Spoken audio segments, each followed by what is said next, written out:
didn't have the right range. Okay, okay, what the hell does this sound? Let's see. 1, 2, 3, 4, 5, 6. What's up, Josh?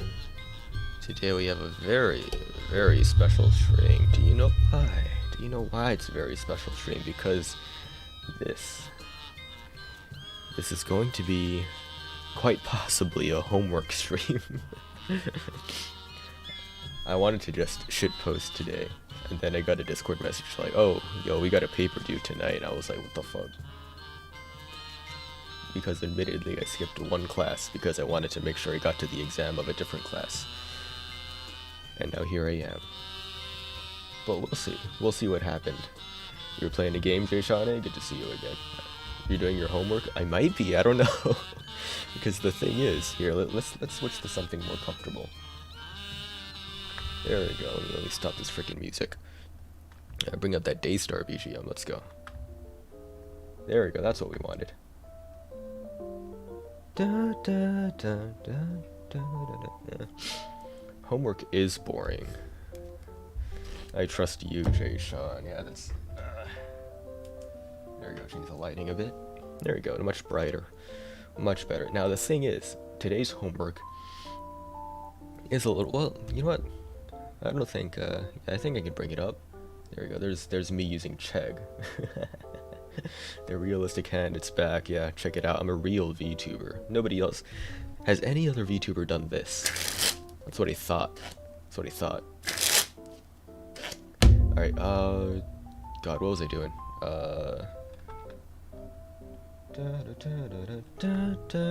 Make sure I don't have my real name up here. Not that it matters. I mean, I trust y'all, but... Oh, this one's... I'll keep that for later. Okay, so I'll do a little bit of, God,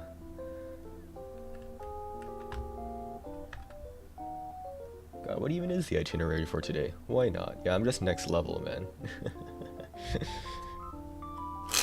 All of this is computer generated. And speaking of computer generated, hold on, let me do the, let's do one of those silly magic tricks. You see this? You see this? Oh, damn, I messed it up. Hold on, I got it, I got it. I can't do it sideways, or I can't do it upside down. I can do it sideways. Hold on, we'll do a simple card change. All right, 4 diamonds. Watch as it changes into the 9 of clubs. Now this is all 3D, right? It's a 3D model. It's not real, right? None of it is. When do you ever have plans for these? Man, I never have plans for these. I'm surprised people even stop by, honestly. God, what am I doing? Well, my homework apparently, but God. Now, I mentioned in several other streams, and I think multiple times, that if I have homework that I'm not too, you know, like it's the kind of homework that I don't find hard to focus on, then my plan is that I'll stream it.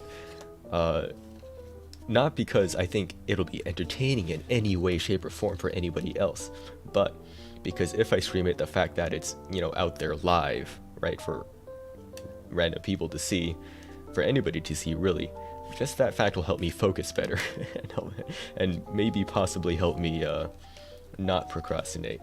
Because then it's like, oh, I'm streaming homework. Okay, so I got to stay focused on it. And if it sounds stupid, trust me, it works because I've done it before. I used to, back when I was on doing a lot of Twitch stuff. I am on Twitch right now actually with the multi-streaming, but you know, that was years ago. All right, Jay Sean, I'm gonna guess that that you don't have too much experience with management union relations in the United States, specifically with the California law. God, am I right? Oh, I have monitor and output on. All right, let me get the hell out of there. Okay, so I'll make this like a...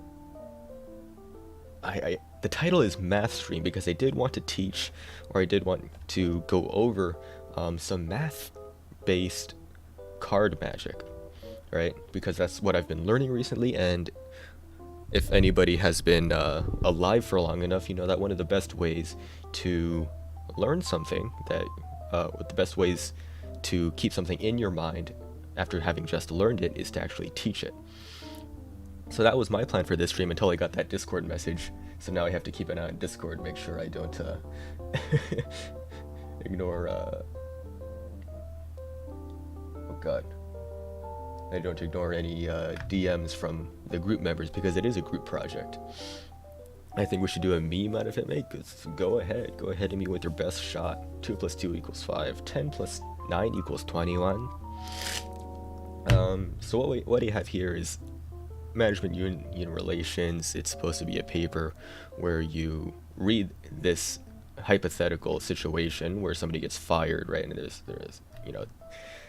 you have facts about their employment and the entire situation. And God, is that boring. I mean, it's so like I guess it's all right if you're like role playing with it or something, but like just going over this, I'm sure it's not boring for people's actual jobs, but I mean, I'm not actually hiring or firing anybody, and it's like I don't want to do this. Fired? Yeah, they got fired. Where's the yeah, Jennifer told Rachel she could terminate her for her attitude alone, and instead of administering all the paperwork, Jennifer escorted Rachel out of the office and told her she was terminated. Now, for also hello Pam. I don't know why you came to this homework stream. Okay, so this tells me that, or this situation tells me that, you know, instead of administering all the paperwork, Jennifer escorted Rachel out of the office. That's not good. From the union side, I can definitely be like, yo, there's something up with this. I can get on these employees' side. It's a 3-page paper, right? Which is nothing. And there's 3 people in the group, but I don't have any contact with the other people in the group right now, except for one. So that's why I said this might be a homework stream, because I don't know if that other person will come or not, and if they don't, then I'm gonna be up at like, well, this is due at like 11 p.m. for me. So if that person doesn't respond in the next few hours, I'll probably just have to start it with the other person, and oh my God. But for now we'll be entertaining. We'll do some we'll do what we came here to do in the title, which is fish. 3 pages is even harder because you have to be you know what, that's true, yeah. Because the thing is, if it's 3 pages, and that means people will actually read the paper. Hiding by rambling. Oh no, I've been caught in 4K. Anyways, fish. The first time I saw this was at one of my my meetings, right? And I kid you not, this guy just had his mask on, right? And he just went up to his mask. Let's say this is where the mask is, and he said, "Hey, hold on, I have something here." Fucking fish just appeared. I lost it, and I knew immediately they had to get one of these fish. So I asked him, "Okay, where the hell did you get this?" And this is what he said. "Oh, I drove about oh God, how was it? I drove about 8 hours to Columbus, Ohio, to Magi Fest, and he bought this at a table for about $30. And I was like, there's no way I can get a hold of a fish now. It's sold at Magi Fest, which is one of the biggest magic conventions in the world, besides the one in Europe. And then I looked this up on Amazon, and it turned out, it's right there for cheaper. So here we are. I now have fish. I've written many multiple page papers before, and coherence go out the window, really, so long as you've seen Sane for the first page. Yeah, that's fair. And honestly speaking, this professor, I don't know if she'll actually be reading this stuff, but hey. So I don't mind revealing how the fish works, the innards of this fish. Inside here is just a little, it's kind of like this shape all throughout the fish, and it's segmented into about four or five parts that you can bend. And the best part is that you can hold it like this, right? And you can hide the entire goddamn fish. And the best part is that you can put it inside like a card box, right? The entire thing fits inside. I did post this in like community content, and oh my god, it's so fun. So you can have this out, you can get a deck of cards, right? Somebody name a number. Somebody name a number really quick. While I'm waiting for that number, I don't know, what should I do? Why does the fish go so flat? I know, right? Oh my god, I should show you guys my appearing cane. Maybe for another stream. That thing is 5 feet. Imagine this fish, but 5 feet. 19. All right. 1, 2, 3, 4, 5, 6, 7, 8, 9, 10, 11, 12, 13, 14, 15, 16, 17, 18, 19. The 19th card. And this, I told you to name a number in lieu of having you, pick a card. 19 to 16. Well, we'll add 6 more. There we go. 1, 2, 3, 4, 5, 6. So usually I would have you just, pick a card, reach out. But instead, since we're on, virtual stuff, where should I put this? We'll put this right here. So 19 plus 6, that's the 25th card. That's the card you've chosen. Because, I can't have you physically reach out and grab a card. And for, well, let's take a look at the card you chose, and we'll do a nice little magic trick, put it back in the deck, and, if it's a 9 of spades, we'll do something with that. So let's take a look at what you chose. Oh my god, I can't believe it. You happen to choose the one card that looks like a fish, and actually, yeah, it is the only card in here that looks like a fish. No other card looks like one. Oh my god, what are we going to do about that? We can't do a magic trick. Oh wait. Because in this is so in my card box I actually do have yeah.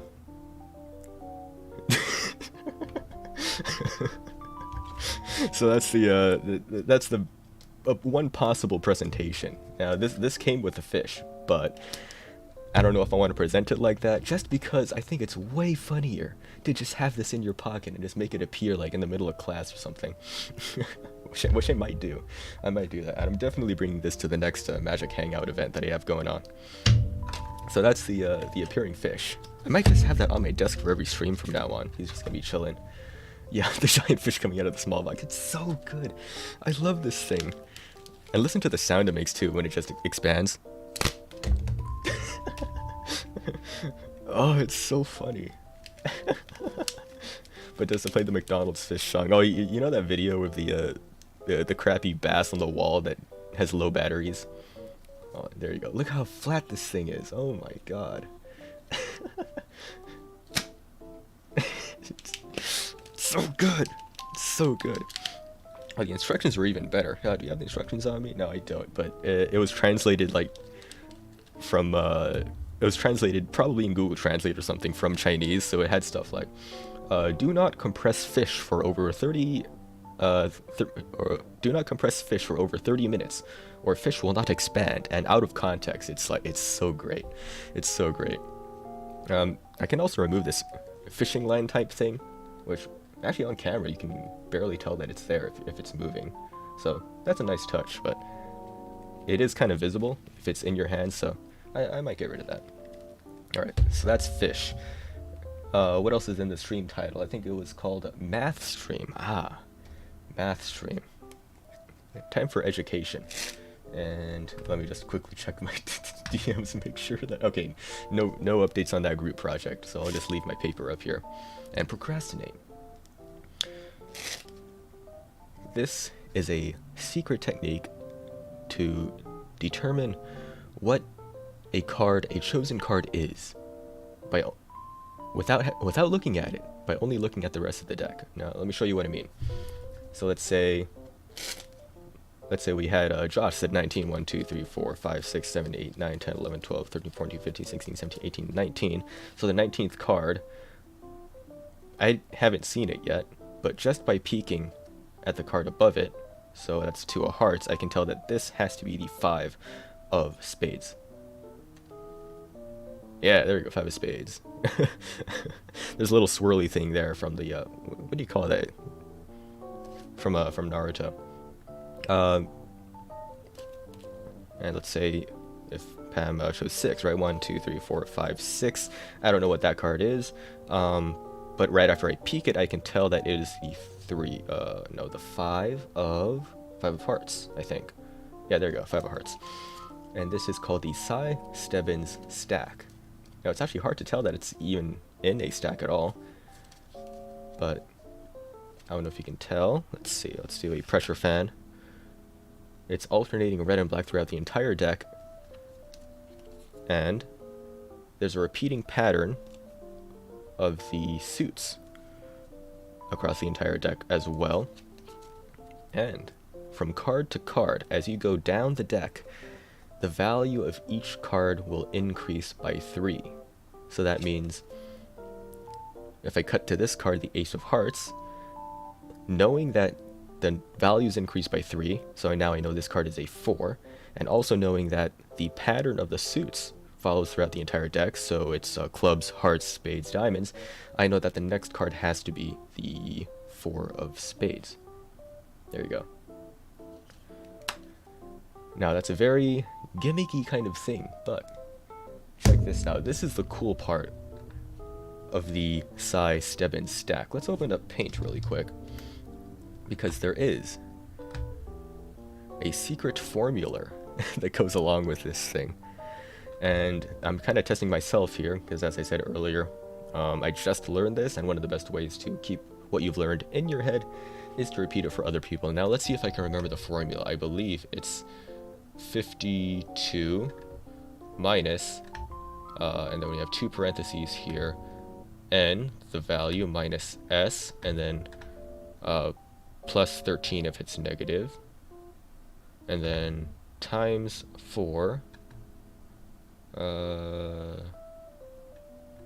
times 4, and then plus b. Alright, now check this out. Somebody can name, if somebody could just name any card in the any card. Somebody can name any card, and while that's happening, let's see. While that's happening, I will I will check up on the assignments again. Yeah, Jay Sean, you want to name a card? Why not? Magic Calculus. Oh, nowhere close to Magic Calculus. This is Magic Algebra. So, go ahead and name a card, anybody.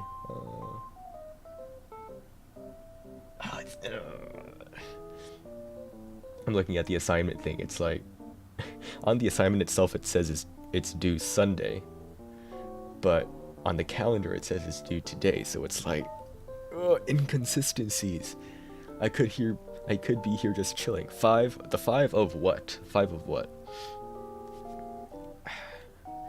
Because we have clubs, hearts, spades, diamonds, and that can be, well, actually, there you go, that makes it easy. Somebody else can name a suit.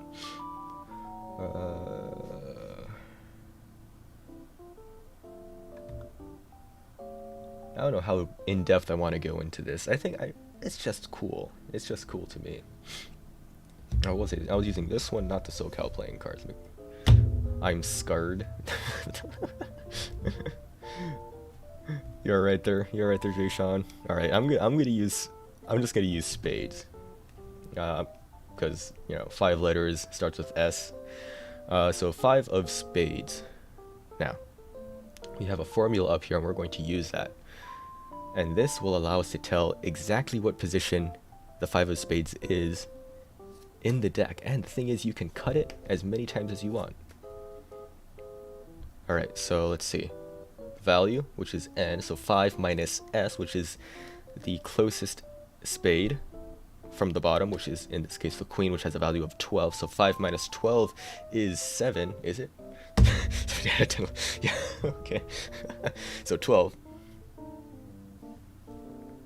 Wait, no, 7. So negative 7 plus 13 should be 6 times 4 is 24. 24 plus 1, which should be 25, and then subtract 52, subtract 25 from 52, which should be 27. Let's see, 1, 2, 3, 4, 5, 6, 7, 8, 9, 10, 11, 12, 13, 14, 15, 16, 17, 18, 19, 20, 21, 22, 23, 24, 25, 6, 27. There you go, 5 of spades. Check that out. I'm like SCP-096. Damn. Is it SCP-096? I thought that was 072. Well, I'm not too up to date on SCP lore, but there you go. That's how you determine the location or the position of a card with the epic formula. Now, the best thing about this is that somebody had to come up with this, right?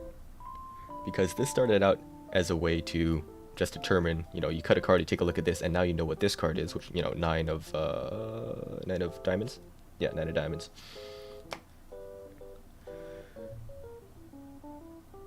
Oh, I just had a brain fart. My brain just exploded right now. I'm thinking about like 3 things at the same time. As I was saying, the cool thing is that somebody had to come up with this, and then somebody else had to come with this formula. And there are ways to do it easier now. Introducing the reverse stack of this one. So instead of the numbers increasing by 3, they decrease as you go down. So if I cut to this card here, the 6 of hearts, the next one is also diamonds, or as it would be in this stack, except the value decreases by 3. So it would be the 3 of, well, not diamonds, 3 of spades. 3 of spades. And for some reason, I don't know how the hell the math works, but if we wanted the 5 of spades, all we would have to do is cut the deck at the king of the corresponding suit, and 5 of spades, you just multiply it by 4. So 5 times 4 should be the 20th position.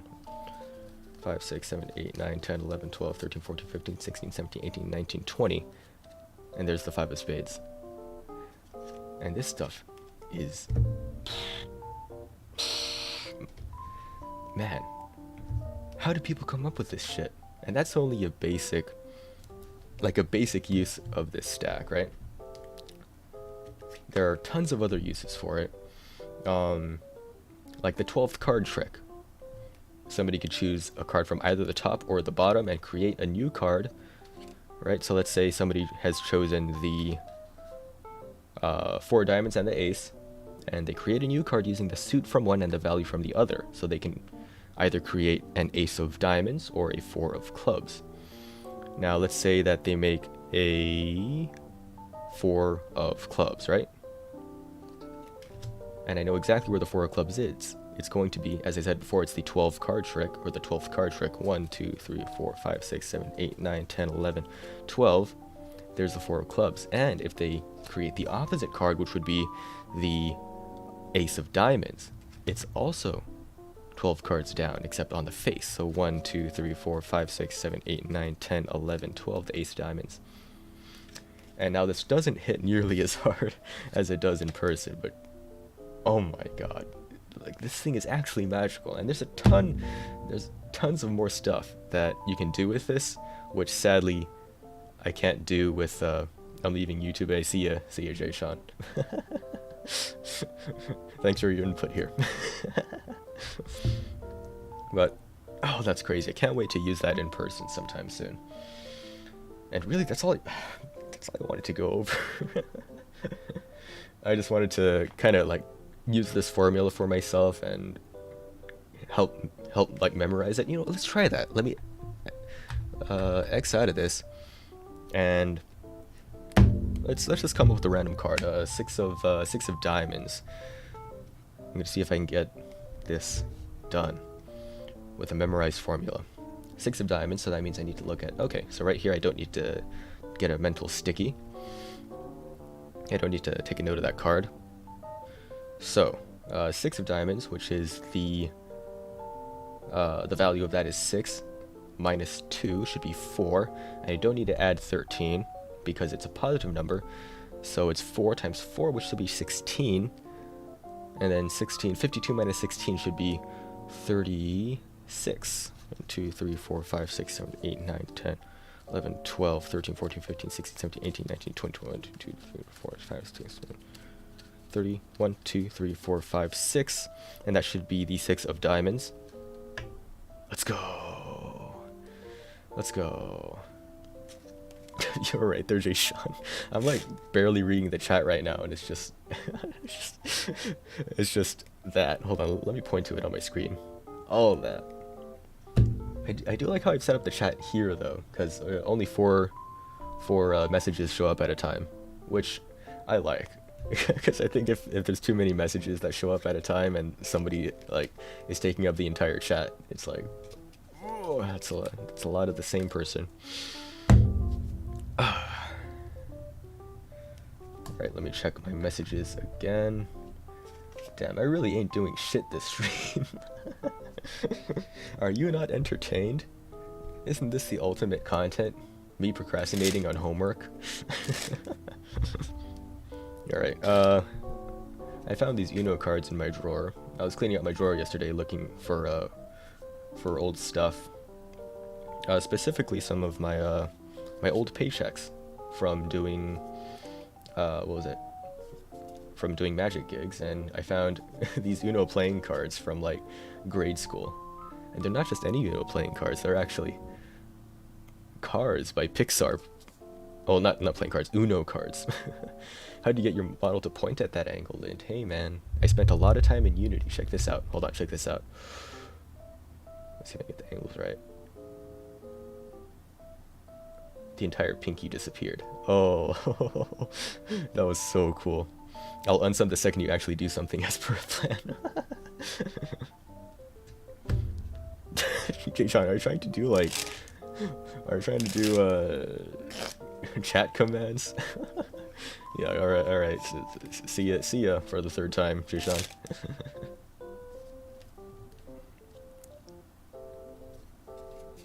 Oh, there you go. Let's see some. Let's do some card. All right, bye for the fourth time, Jay-Sean. We're gonna have a Jay-Sean leaving counter. All right, let's see. Can I do worm? I can do worm. All right, there's a 5th packet and extend. Ooh, very nice. Can we do a 7-packet worm? I don't have anything to go off of. This one uses my chin, but I'm not about to put my camera all the way up there. Not because I'm not comfortable with... You know what? This is a secret. This is a secret as to why I do VTubing. Why don't I just regular stream? Why do I VTube specifically if I'm comfortable with showing my face? You ready for this? It's so I don't have to worry about skincare. not to say that my skin's like absolutely terrible, but like it's inconsistent. Like some days I'll remember, and then sometimes I won't. I'll just be like, I don't want to, and I'll just go to bed on like a pillowcase that's like probably should be cleaned. Got a bunch of skin oils, but that's why I VTube. Wait, also just way more fun not worrying about... Yeah, exactly, right? Exactly. I don't have to worry about like I didn't do my hair at all, right? I don't have to worry about making my face look good. I don't have to worry about making... Jay-Sean, you're having a stroke. I don't have to worry about, you know, making the background of my room look clean whatsoever, right? And actually behind me, I mean, behind me is actually not that bad. Like, when I, oh, we got... we got a follow from Potato69680, thank you very much. Saying RPG equals rocket potato gun. Oh man. What did the fish say when you ran into the wall? Damn. I'm not a bot. Thank you for clarifying, because it sounds like a bot name. Called can opener that doesn't work. Can't opener. Well, I mean, thanks for the puns. I'm so confused. Where did this come from? Is this your bit? You just come into people's streams and give admittedly some pretty good puns. What the hell's going on in my chat? It is my bit? Okay, well, you know what? It's a good bit. It's a good bit. Those are some good puns. And I like that you included fish in the first pun there, because it is a fish stream. And I'm honestly surprised that anybody from Twitch is even here, because I completely forgot to change the name of the Twitch version of the stream. So it's probably still like, I think I just check. Twitch. What's the name of my stream? Just cleaned my PC. It's still the title from last time. Why the hell is anybody in here? But thank you, Potato, for the follow. What was I talking about? Oh my god, I'm thinking about 8 things, and behind everything, I'm just thinking about that project. No, no progress on that. I always forget to change Twitch. I know, right? Bye. Alright, see ya, Potato. Thanks for the puns. I actually do appreciate it. That was pretty cool.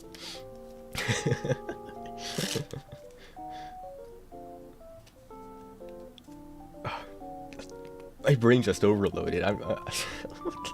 What the hell just happened? What was I talking about? Oh, the background. Okay. See, at this point, it's not even worth talking about that because the conversation just completely shifted to just fish puns. I think you have too much beer. Jay Sean, you sound like you're 12, man. I gotta admit, dude. Well, speaking of beer. I I'm not fond of it. I'm not fond of it. I tried some because I turned 21 recently, right? And I'm like, oh, you know what? My dad made it like a ceremonial thing. He came over with like a with 2 glasses, right? No, it wasn't beer actually. We tried that afterwards, but he came out with 2 glasses of like, you know, the good stuff in quotation marks, right? And he walked into my room and he did this nod, and I'm like, yo, okay, you know, that's kind of badass, a badass move from Dad's side. And he hands me the drink, and I'm like, all right, cool. I taste it, and I'm just like, bro, I swear it tasted like. Why do people like that shit? I don't know what it was. It was probably like whiskey or something, but it was like the moment it hits your tongue, it's just pain, or like, well, like pain in terms of the taste. It's like medicine. It's all the medicine that you've had as a kid blended together, and then they add like 8 pints of vinegar to it. That's what it feels like to drink. And I was so just like thrown off by it that I just handed it back to him, and he ended up drinking both, and he got, which was a mistake on my end. I shouldn't have made him drink both of those. And then beer. Oh my god. Why? It smells decent, and then the carbonation. Wait, have you even mentioned that? I don't like carbonated stuff. Like, I don't even drink soda. I just don't like the feeling of those bubbles on your tongue. I never liked it. All he did, he did all he could. He did to not tell you it was just seltzer. Lamau. It could have been. You never know. No, it wasn't. I think it was. I think it was a whiskey or something. I feel bad though because he put the effort into, like, you know, putting the little ice into the thing and getting an orange, you know, orange peel just like on the side, and it looked real nice. Apparently it's an acquired taste, or something that you just appreciate more when you're older, like drinking, you know, black coffee or something.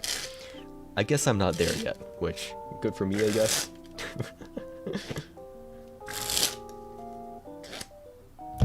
Be right back. Dinner time. You enjoy that dinner time. Jay Sean, I have no idea if you actually ever plan on leaving, but I'm gonna say you enjoy yourself too. Oh, I am glad that people come over and pop into the chat, even though I have no schedule and I actually never do anything of substance. I appreciate that. And I'm glad I've made friends that can just pop in and deal with my freaking shenanigans. Maybe one of these days I'll actually schedule stuff. I'll do a debut stream or something.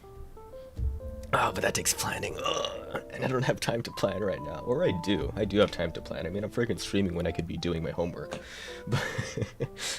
But my priorities are all over the place right now. I should be applying for internships, really. I applied for one, and it just, oh god, I should put my phone on vibrate, or I should put it like, or I should keep an eye on it at least in case I get a call back. Oh. See, when stuff like this happens to me, when I have a bunch of stuff to think about, I go on my desk and I just shuffle cards, and I just turn my brain off. Homework isn't important though. It is. BRBs. I don't know if I should say okay, yeah, sure. You have a good break, because you've said BRB and I'm gonna leave like 8 times, Shay Sean. 8 times. You know what? Oh no, I was gonna say, oh, how much is this essay worth? And then I realized once you're thinking about that, then it's over. Your grades are over once you start thinking about how much something is worth, and then considering if you want to skip it or not. Oh god, I think I just messed up my stack. Alright, that's fine, that's fine. I wanted to do some more one-hand practice anyways. There we go, one-hand shuffle. Ooh, satisfying.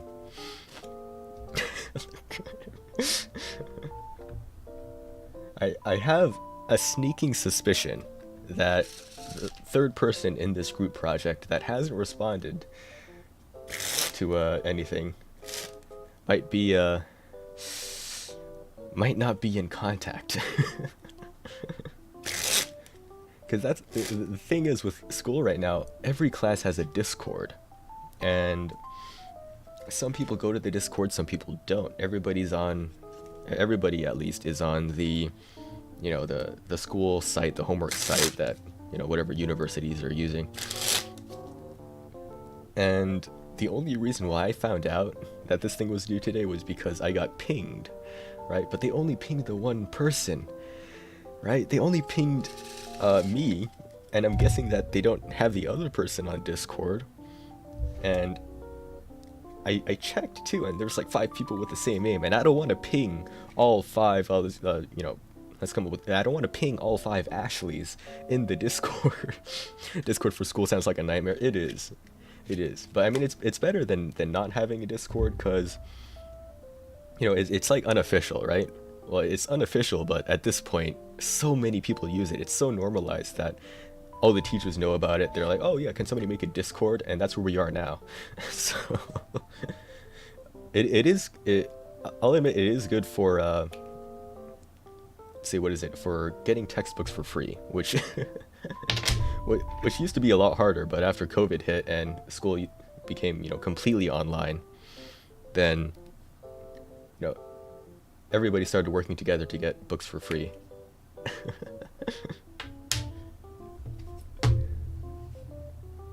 Oh, and in terms of group projects, that is a problem, because with online group projects before COVID, right, everybody would use the legit school site, right? And then once online school happened, everybody started using Discord. But the thing is, some people, as I said before, some people know about it, some people don't. So you have the people that are using Discord and only Discord to communicate about group projects and stuff like that, and then you have people that don't mess with Discord at all, and they only use the school sites. So now we're here where we have people like Ashley, right, who just aren't there at all. Oh god, that was cool. That was we have people like Ashley who just you can't get a hold of them because they're not using either of them. And what makes it worse is that this is an in-person hybrid class, right? So we have a lot of homework assignments that are done online, but we meet every 2 days out of the week. So if they're not online, then you can see them in person. But what if they don't come to school? And that's where we are now.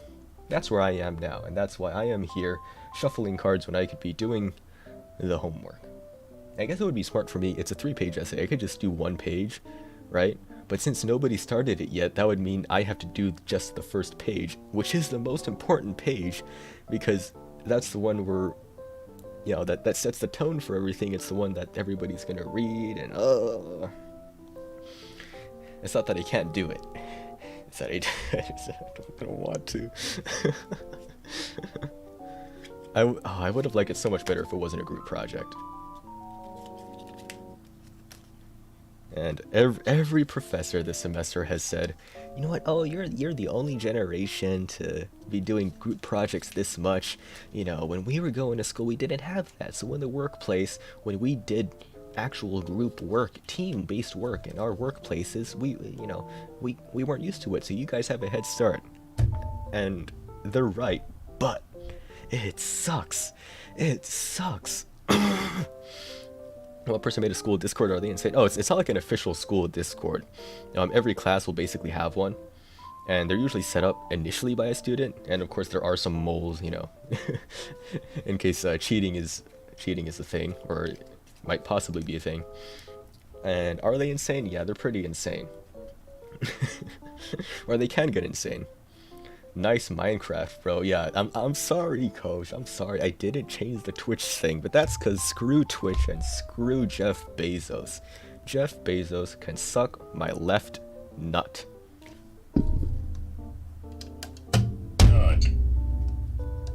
Quote me on that. Clip that shit and send it to Jeff Bezos on Amazon.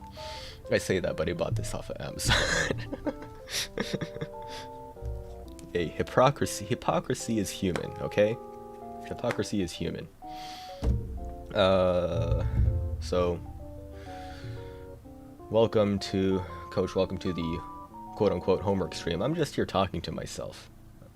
I'm literally just here talking to myself. Did anybody see Jeff Bezos, David Blaine doing magic for Jeff Bezos? It was pretty cringe. I believe he was using the Mnemonic stack. And Jeff Bezos did this kind of laugh where he leaned back, and it was, oh god, Jeff Bezos is just a supervillain, man. He's a supervillain. I could go on for several minutes at least about how cringe Jeff Bezos is, but that's not what we're here for. That's not what we're here for today. What we're here for today is absolutely nothing. I realized what I was saying was stupid. I was, oh yeah, we're not here to do that today, and then I realized I'm never here to do anything in particular. How does Jeff Bezos fit into your management class and do your show your work plus formulas? Jeff Bezos, he knows HR. He knows HR, and he knows how to, well, HR as a profession should be for you as an HR manager, as an HR representative, to make sure that your employees are, being staffed correctly, they're being compensated correctly. You're reaching, well, at least in California law, you're reaching your diversity quotas. You're making sure everybody is being, equal employment opportunity is law. And then you have the opposite side of the spectrum where HR means, okay, we're going to try to make as much money as we possibly can, or that's what management wants us to do. So we're just going to try to tiptoe around the law and just make sure that we don't get sued for the morally dubious things that we're about to do. And the thing that comes to mind is Tesla. I'm sure everybody knows about Tesla and Elon Musk. There's a massive HR scandal that I don't know why it hasn't been, all over the news, but extreme racism by the Tesla factories. And so far they're just allegations, but if they're proven true, and because Tesla is based in California, and I'm sure Tesla's lawyers are going off right now, but worst case scenario, Tesla's gone. I'm not going to go too in-depth into it. We're not here to talk about employment law and HR practices, but it is interesting. It's very interesting, and I wouldn't be mad if Tesla just exploded. Not because I have any harm towards Elon Musk specifically or anything. I just think it would be funny. It would be very funny. Oh, the music did the right after I finished that. Okay, time to check this again. Nope. No responses on that group stuff. I feel like I am gonna have to do the homework here. I did say earlier I did say earlier that part of the reason why I'm streaming this, or why I said I was going to stream homework, is because that if I stream homework, it might actually help me be more effective, it might help me focus more, because of the fact that I'm streaming. I don't want to start. And like, once I start it, oh my god, it'll be so boring, because the vibe I've kind of set for myself here is, you know, a just talking stream. We're just going off. You know, I read the chat and we go back and forth, and that's gonna throw everything off. So I kind of backfired on myself there, because when I told myself that, oh, I can stream homework to make it more effective for me to focus, when I came up with that idea, I was under the impression that basically nobody was gonna watch, and now you have people watching, and now it's like, oh wait. If Tesla explodes, how would Elon someone give us Necopara IRL? You know what? If we have to make a trade, if we have to accept that cat boys, that cat girls will never exist in exchange for Elon Musk spontaneously combusting at a meeting, I would hit that button. I would hit the button. Actually, now that I'm thinking about it. But oh my god, Elon Musk really does have the most like Redditor energy, you know? Like he definitely what's the term for when you're looking yourself up on Twitter? He definitely does that on Reddit. I need to finish my own work, so I will leave to take one number, but I'll have focus. No, you know what? There we go. We'll just do. I'll just go right into the homework stream. Everybody, I bet everybody here has something that they need to do right now. You know, you got taxes to do, you got an assignment to do, you got a work project that you need to focus on. You need to fix that dent in your floor that you got from accidentally dropping your hydro flask from 8 months ago and you never bothered fixing. If you have something like that, and you do, everybody has something like that they need to be doing right now. This is what this stream is for. I'll be doing my homework, and me doing my homework, you know, together with everybody working on their shit. You know, that's what we're here for. That's what we're here for. This is now a homework stream. Alright, and there you go. We're starting. We're going to... Hold on, let me change the tone of my voice. Calm down a little bit. If I rush it, I'm going to miss something important in this. And with management union relations, every single bit of information helps. The number one thing you want to focus on in any kind of negotiations, HR practices, management practices in general, you want to make sure things are documented. This is especially true in the case of employment law. And in California specifically, the statute of limitations, or no, the amount of time that you have to sue, you know, an employer or an employee or something, I believe is 3 years, assuming it's FEHA, which is Federal Employment and Housing Association Authority, or something like that. And that's a long time. So somebody that you fired 3 years ago will be able, you know, assuming that, let's say I fired, well, we'll use this as the example. This is perfect. It'll help me focus as well. There, let me...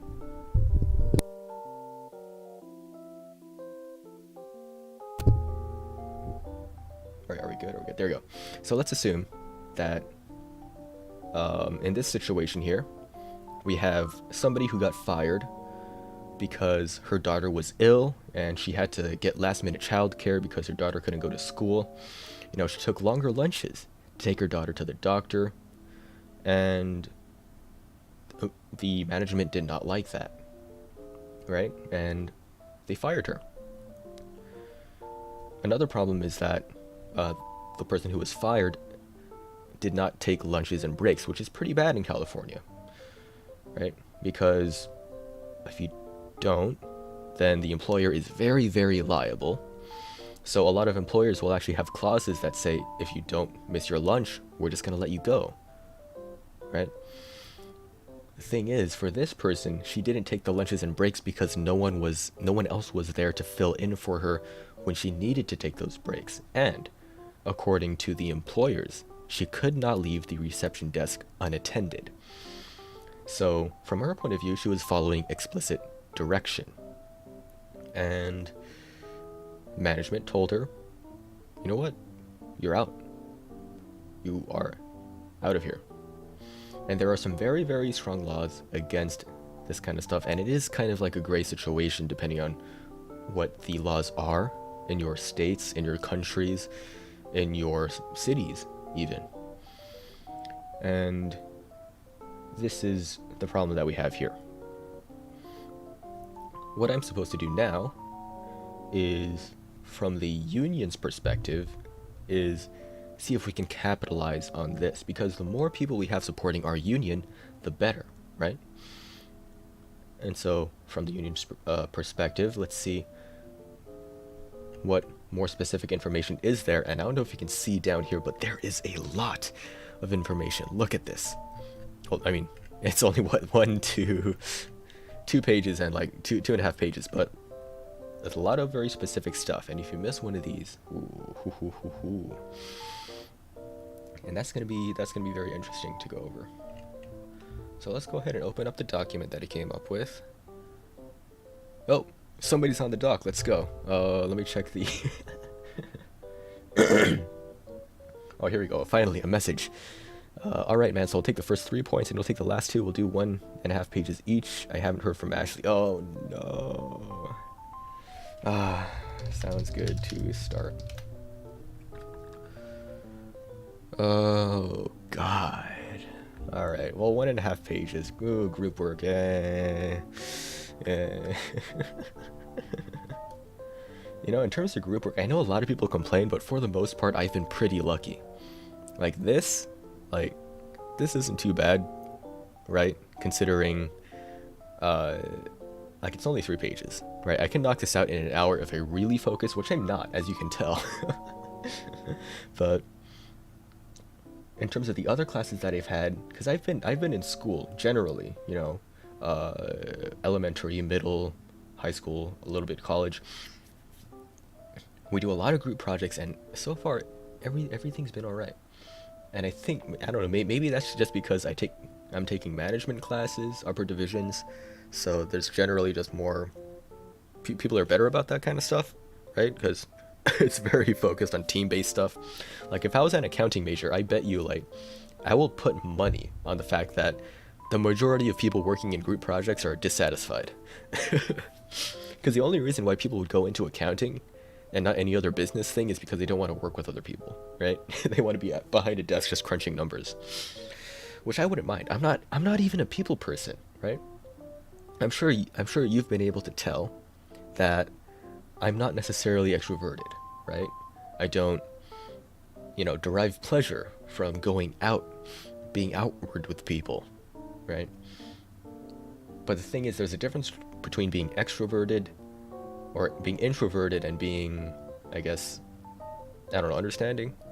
Because you can be introverted and work with people. There's like a huge difference. I don't know where I wanted to go with that. I don't know where I really don't know where I wanted to go with that. Okay, we have 5 questions here. Going back to just talking to myself. All right, 5 questions here. Why would the union be interested in Sanderson Engineering? Well, the union... Oh, I could just answer the questions, but I need to format this like a paper. God. Okay, you know what? We'll start nice and slow. Times New Roman.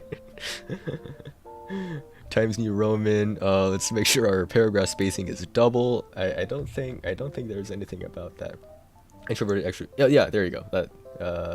That's kind of what I mean. Yeah. Or I guess being introverted doesn't necessarily mean that it's hard for you to work with people. Because I think working with people, and then like extroverted is very much a social thing. But if you're in a workplace or something, I feel like if you're introverted, you can act extroverted, I guess is what I'm saying. Because you can tell I do magic, right? I do magic, and whenever I'm at a gig, I'm always shaking, always. And I've gotten it to the point where you can't even tell that I'm shaking at all. Like, it's about this much. And but the thing is, my desire to interact with these people and show them magic is stronger than, my fear of just being perceived. And I find that the same applies to, in the professional area, right? When I was doing, when I do interviews, when I am being interviewed, I'm not quite at the point where I do interviews yet. When I'm being interviewed or when I'm talking to managers, I find that it's very easy for me to talk professionally, to act professionally, or if I'm doing presentations or streaming to people. Like, it's very comfortable for me. And, even though I'm at my core just a little bitch boy. So, I don't know if I can boil that down to just like one sentence or like a little like cool saying, but those are some of my incoherent thoughts about that. What is this report for? This is for a class called Management Union Relations, which, see, stuff like this, it would be so much easier to understand the course material if you just, got into a union, right? You get into a union, or you just, go into the actual workplace instead of taking a class on it that'll get you like, if management union relations knowledge is this much, the class will cover this much, right? Just this little sliver. Because in stuff like this, experience is what counts. Looking at actual stuff that's happened is what you'll learn.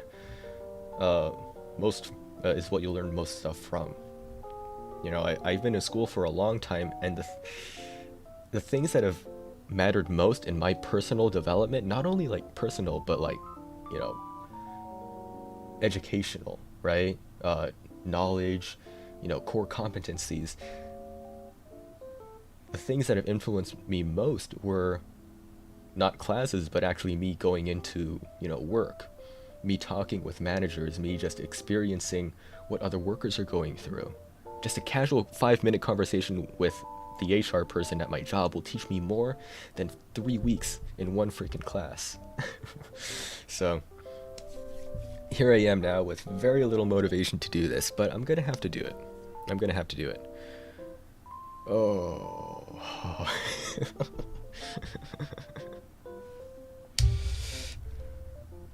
I'm gonna have to write an introductory paragraph. Oh, this is so hard. This is like the worst part of any essay, is writing that introductory paragraph. I think the problem is that, well, I mean, it's good because in introductory paragraphs, you're supposed to have, you're supposed to basically lay out the entire paper, right? This is what we're going to do. It's going to be 1, 2, 3, and we'll go in depth on 1, 2, and 3 in order, and we'll also go over a little bit of 4, which is based off of 3, and that's what's going to happen in this paper. That takes a lot of effort, especially if you want to make it sound good. So we're going to try something new here, and I'm just going to start writing. The union would be interested in Sanderson engineering because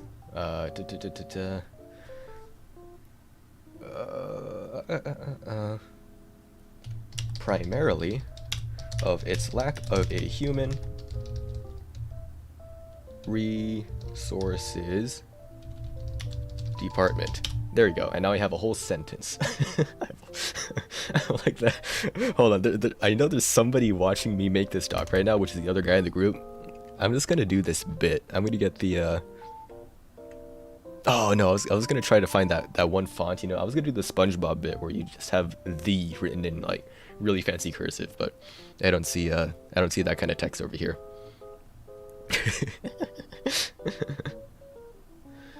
Introductions are easy enough so long as the professor doesn't mind you repeating back with the exactly. Nice sentence. Yeah, I literally just answered the question. Oh god, the only time I've ever felt good about an essay. Actually, can I bring it up? Why not? I think it's here somewhere. Yeah, I wrote an essay about the history of the English concertina, which is I think my name was up there, but that's fine. There you go. Like, all of these pages. This, like, I actually had fun writing this essay, and of course I got a good grade on it. I had so much fun writing this that, like, it was literally like me playing a game, you know, where you get, you feel, like you don't want to stop, right? And you go, oh God, I have to eat, I have to go, you know, I have to go do my laundry.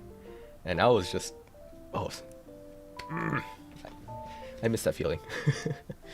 And of course it was for a class that doesn't even matter for me, which is, what was the class? History of Technology and Musical Instruments. God, that was a good class. And I could go off about that right now. I might make that its own stream. Just, do I have the concertina on me? Oh, it's over there, but that might be its own stream because it's very interesting. Anybody that has a melodica, harmonica, that was the progenitor to those instruments, and it went out of style not because, you know, it's an instrument that's hard to master or anything. It's actually really easy, and you can do so much with it. The only reason why it went out of style was because it came at a time when the piano was first becoming popular. The piano and the guitar, which are like the two biggest instruments you could possibly think of, and it just knocked the concertina out of the water. Oh God, I am so so distracted right now. Okay. The union would be interested. Lack of human resources department. Okay, good. Lots of good PTO here. I vaguely remember me reading this. This has caused a myriad of problems. Look at that. Look at that. Big words here. Big SAT words. Oh, by the way, the SAT is no more. Don't know if y'all know that. 3, 4, 5. Or don't know how many people here have taken the SAT. I don't know how long that's been around, but disparate impact. It disproportionately negatively impacts protected classes, mainly because, you know, the SAT, it's very cost dependent. Your scores on the SAT depend on your income, right?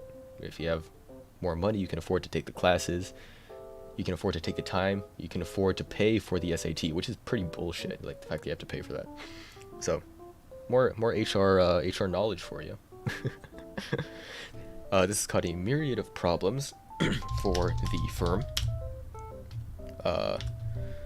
in terms of HR, despite the existence of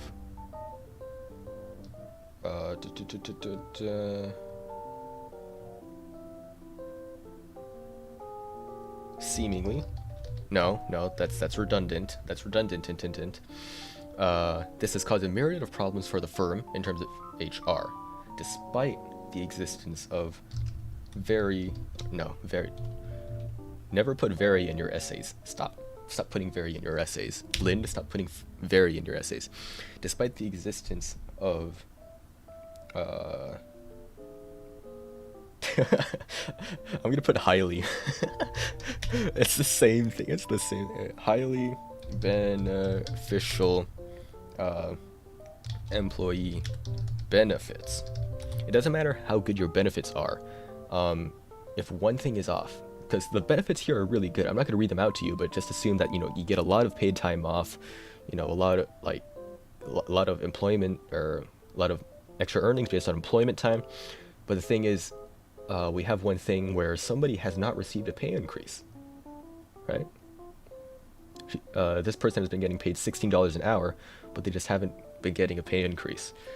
And, you know, they just kind of accept this because they don't have an HR. That is a sign for a union to come in and be like, yo, something's wrong with here. My attention is all over the place right now. I saw both of your messages like a whole 2 minutes ago, and I just didn't read them. You went from fish to magic and management to music back to management. I say your attention span is far better than my own. I have the attention span of a stuffed magic prop fish. Oh yeah, coach, were you here for this? Here, let me show you. The appearing fish. Alright. So I could just be chilling at a desk, right? And somebody has their book out, and I say, oh, hey, hold on. What's in here? Yo, it's a whole fish. Highly recommend getting one of these. $12 24 bucks on Amazon. Screw Jeff Bezos. I mean, I guess you can get them from like AliExpress, but I'd argue that Amazon's actually better compared to AliExpress. Or you can go to Magi Fest and buy it for like 50 bucks. And support your local magician for about $20.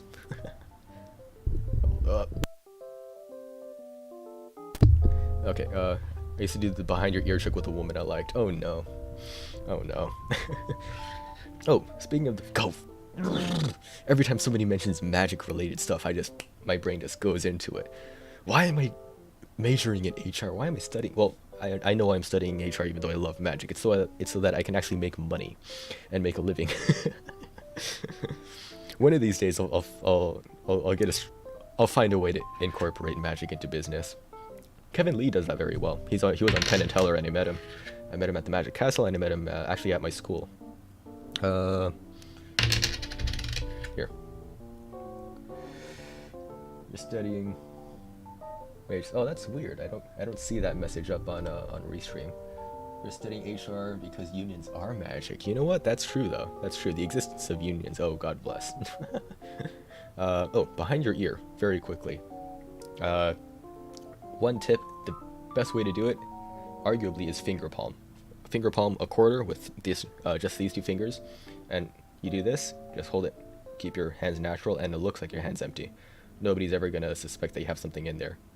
Then just reach behind the ear, and you have all the time in the world to pull out that coin. I recommend doing this move, where you slide it out to your fingertips, so that when you reach back, it looks like you actually did grab that, because these three fingers, all the fingers are in the same exact position. So starting from this finger palm right here, you reach behind the ear, you slide it out, and it looks like you actually did grab it. And if you put it at the fingertips like this, it's even more fooling. I personally like to do a classic palm, which is this, because you can wiggle all the fingers. You reach in here, or you reach in here, and you grab it with the middle finger and the thumb. Looks absolutely amazing. And you can even do the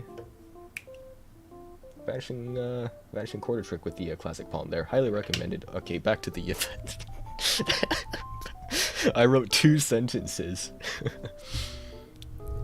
Oh no, the person left. They left. I'm dead. Hey man, oh Jesus Christ, he hasn't seen the rest of the. I swear to God. All right, I'm gonna download this thing into my. I'll stick it in downloads. I'll send it to him. Oh, I already downloaded it. Alright, cool. I'll just send it. Oh, look at all the VR chat photos. Lovely. Critical thinking, written exercise directions. There we go. Coach, I just saw your clip. Very epic. There you go. Oh God. Oh God.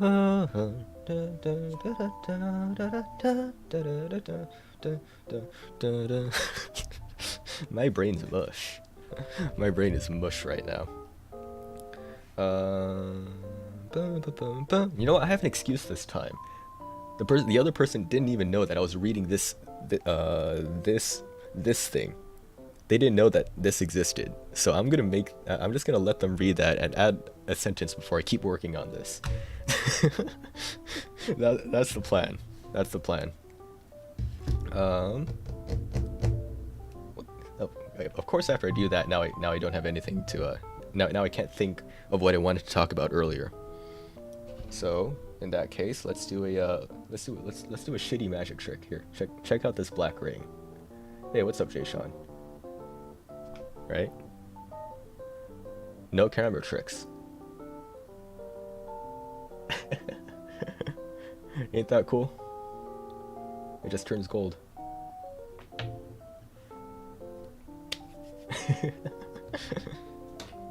Yeah, look at the upside. Others don't prove their work. You have the stream to. Oh my God! I swear, I swear. That's actually terrible. I could do that, but I think they will be adding stuff pretty soon. Hey man, is there a case we can read, or are we only given the info posted on the Google Doc? Damn, so this person really thought that this was all we had? They didn't even bother checking the school site? the emails that we've been sent, bro, bro, this paper is gonna kill me. My expectations are so low for this.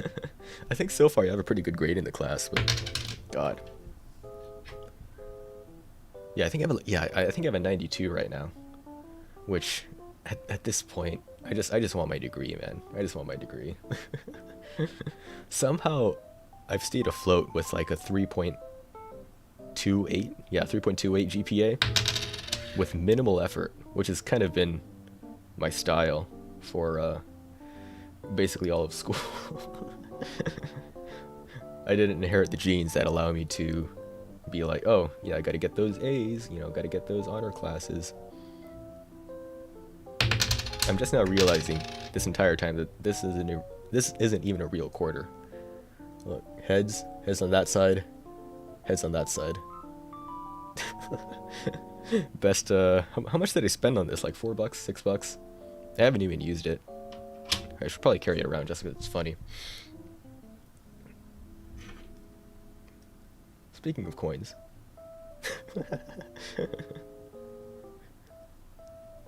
The Big Mac coin from about 2018. At a certain time, you could trade this in at participating McDonald's stores for a free Big Mac. Dang it. I forgot how these were handed out. I think they came with like orders or something like that. There you go. I never saw a 3 point anything the entire time I was in college. Valid. I know for a fact that a lot of people are cheating just because online school, and a lot of stuff's on like Quizlet or whatever, so. A lot of people out here with 3s that they didn't earn. Like this person, if it ends up being me doing this entire friggin' paper, but hey. It's due at 10, so I'll just have to keep that in mind. I'm glad I don't have to... What day is today? Saturday? Oh, okay, yeah. I'm glad I don't have to be out doing anything today. We're in this weird time now, where everybody came back from fully online classes, right? And once we transitioned to in-person classes, like halfway through the semester, we had this thing where, God, people just didn't know how to be in person again. And people didn't know how to be, you know, in person with assignments online. So, you know, people are bringing their laptops to school to take their online classes because they have classes that are in person, and they have classes that are online at the same time. So, like, even with me, I have a class at like 1 to 2:30 or whatever, and then I have an online class right after that starts at 2:45, so I can't go home and use my nice setup to take my online class with my comfy chair, you know, and a nice deck of cards and a fish. I have to be at school, you know, sitting in the student center or something with a bunch of people around, right? And if I have to talk, then I have to talk, you know, into my phone or whatever. And that also means I have to carry a laptop around, and it's like, I didn't want to go to school to take an online class, you know. It's frustrating, and I've just given up bringing a laptop at this point. I've actually just been bringing my phone. I should probably get a wireless keyboard just so that it'll make things easier for if I need to type something. That's such pain. It is such pain.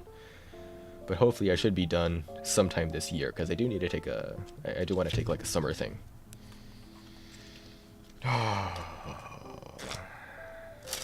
Why can't life be... I was gonna say why can't life be easy, but I mean, I have a 92 right now, so right now it's relatively easy. It's just, why does life have to be mildly stressful? Yeah, alright, this dude's not even on the dock. God damn, where are you? Damn, he really said, "You're the best, buddy, thank you," 3 minutes ago, and hasn't popped up on the dock again.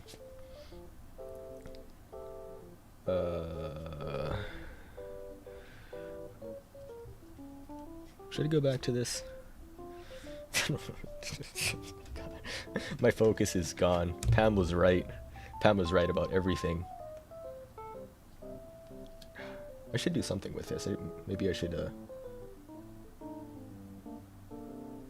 the trick from last time with bot crossed out on it. I actually do have like these special card holder things. Maybe I'll put it in there. You know, I'll put it on the back of the auto card. And for tomorrow with the voice actors that I mentioned earlier in the chat, it is, who is it? Inosuke's voice actor, as well as yeah, I forgot who. Tanjiro. But that doesn't matter to me because I didn't watch the dubs. What's important is that the one dude voiced Nazim in Skyrim, and the other guy did Henry from Fire Emblem Awakening. Internet is dangerous when need to be productive. My productivity shouldn't be doing. You know what? You know what? The exact thing just happened to us. Look at us now. Look at us now. I have two sentences. I have two sentences written. Hey, it's formatted as well. Would, you know, give points to me for that. But instead, I'm just vibing with everybody. Oh my god. Just type in the doc. I leave the rest to you guys. Oh my god. It's only one other person. The other person isn't even in this. The other person isn't in the Discord. We have no communication whatsoever. To be fair, I'm almost done with my.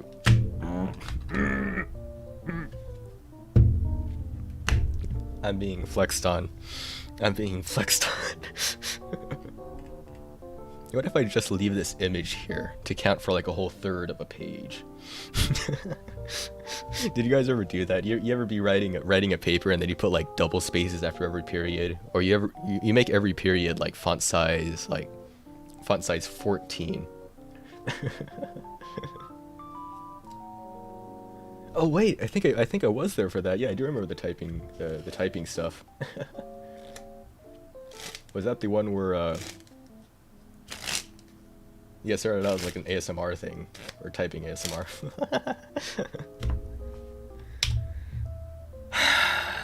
I'm just looking at my two sentences. All right, I'm gonna look up SpongeBob the. I'm just gonna snip this. Put it in the doc.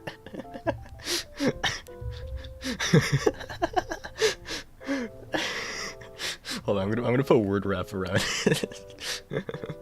No, shit. The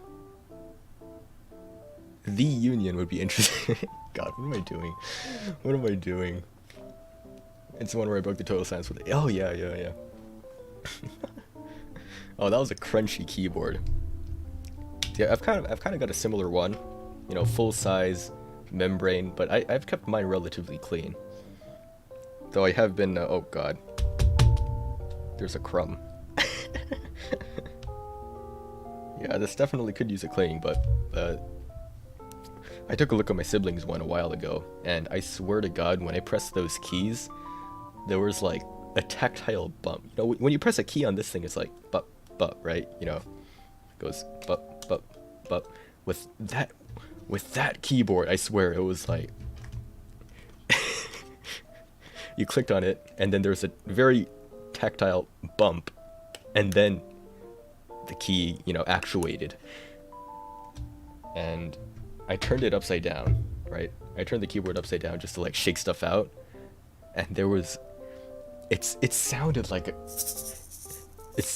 shaker. I swear, there was just so much stuff inside there. I bet you it was like 90% Cheetos, or like chips or something, or stale bread. Not me realizing every 5 seconds that I'm procrastinating over and over again until nothing is done. How long has this stream been up? God, I don't want to know the answer to that. This caused a myriad of problems. Okay. Calm. Productivity breathing, 6th form. The union would be interested in standards in engineering because primarily of its lack of a human resources department. This has caused a myriad of problems to arise. To arise. We added 2 words, boys. Let's go. For the firm in terms of HR, despite the existence of highly beneficial employee benefits. Here we go. An hour and 20 minutes. Dang it, Josh.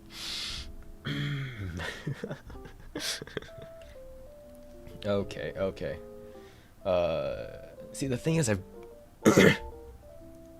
I've been spending so much time working on employment law specifically, and not like the union management relations. So I'm at a weak point right here.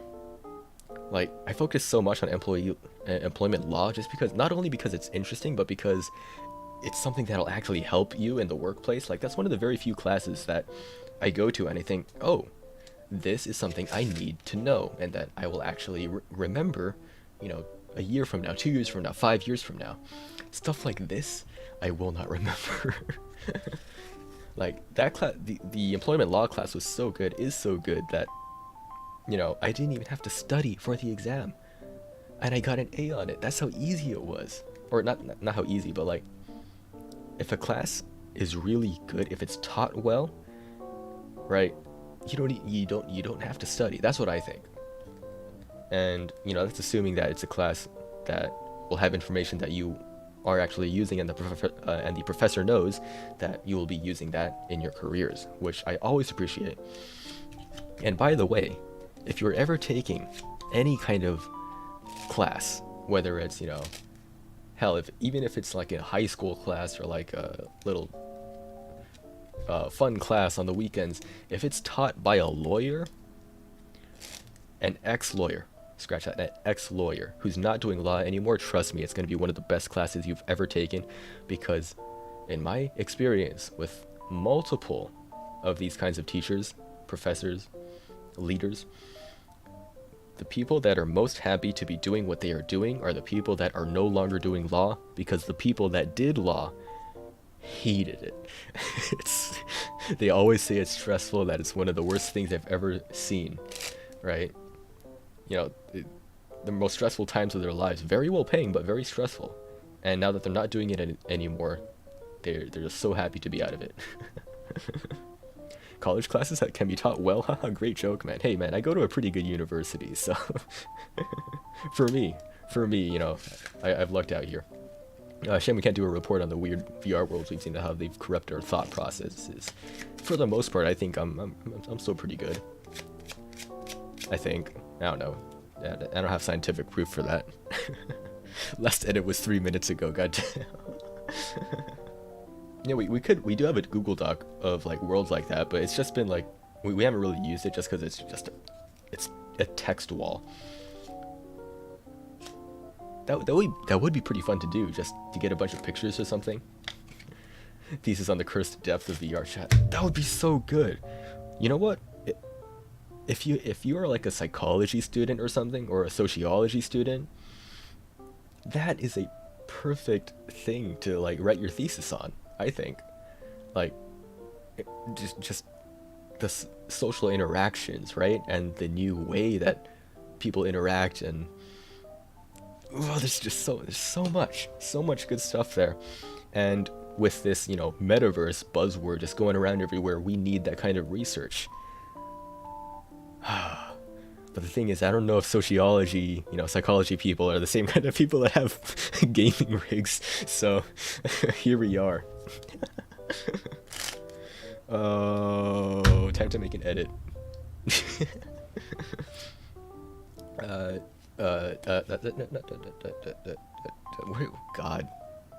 God, my brain.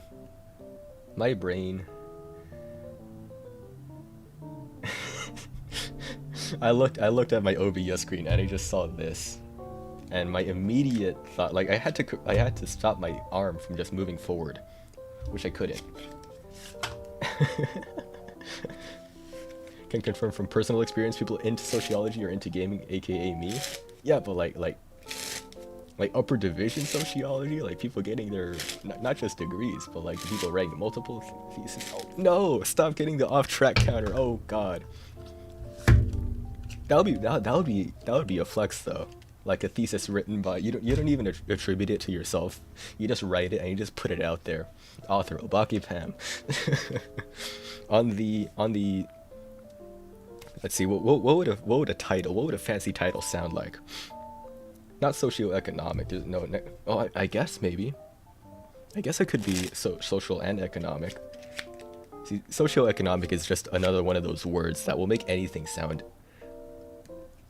smart if you put it somewhere. The socioeconomic impacts of VR chat and the metaverse on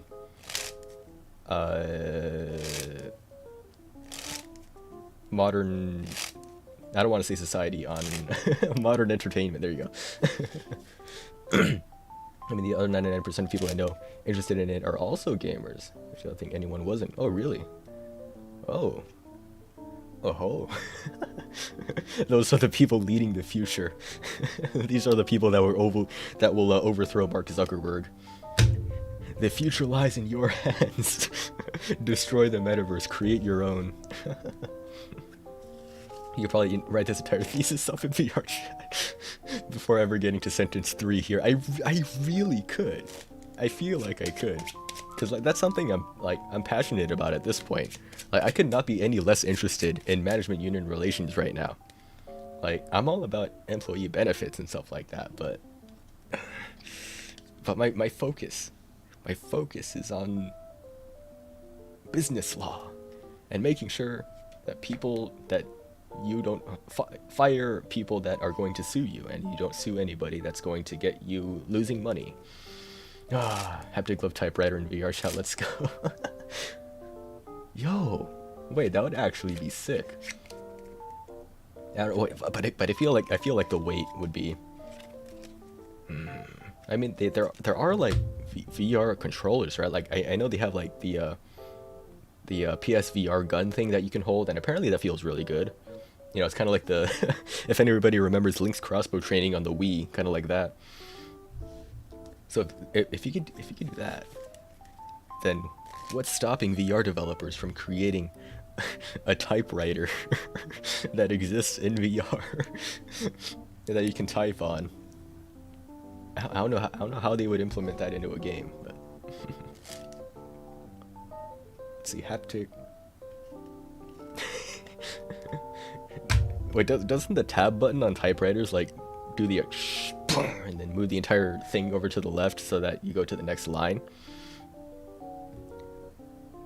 That just reminds me of the video of the guy with the oh, there's not enough real recoil on my FPS shooters, so he like creates this piston kind of thing that goes on top of his mouse so that whenever he clicks it, it just shoots backwards.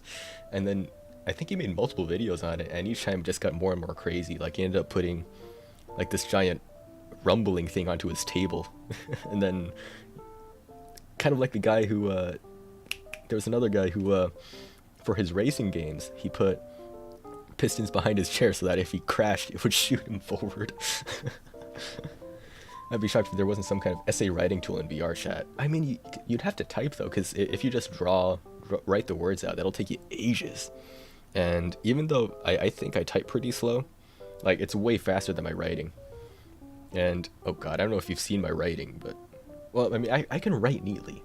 I can write very neatly, but the thing is, when I'm writing in class, when I'm writing notes, which is where most of my writing is from, it's all like chicken scratch. Like, at this point, it's literally like my own shorthand, except I can't translate it back and forth. No, I don't have a little notebook here to show you guys, but you just have to trust that it's pretty terrible. I also write weird too. Like, I hold my pencils like this, where my thumb goes inwards, and I just never fixed it. But I mean, as long as I can write neatly with it, it doesn't look nearly as good as writing like that. Like, it just looks awkward, but I'm used to it at this point. I can write like this, but I've been writing like this for years, so it's just natural for me to do that. Do you have anything I can write on here? Any old cards? No, I don't think so. I mean, I can write on a Peppa Pig playing card, but I want to keep these pristine. Last minute was 10 minutes ago. Oh my god.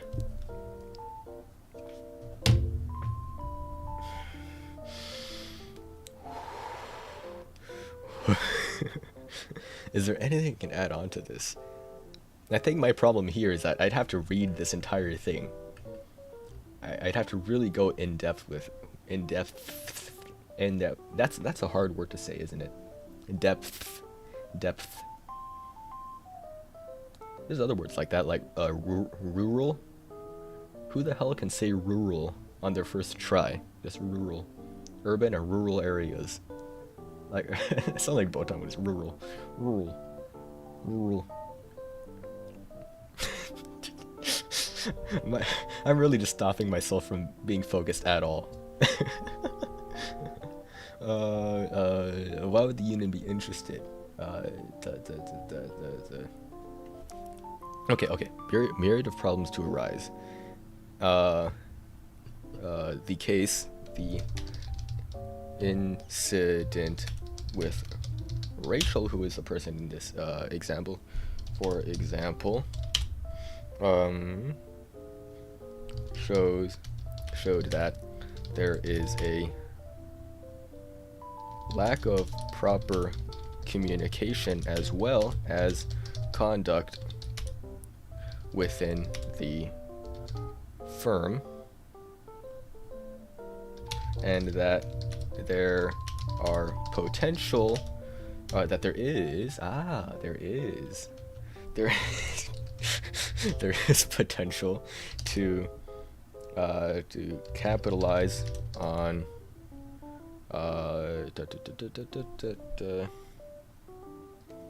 working with the employees. Friend reminder that this essay is due in X hours and your pineapple is on fire, SpongeBob. It's due in about 6 hours, I think.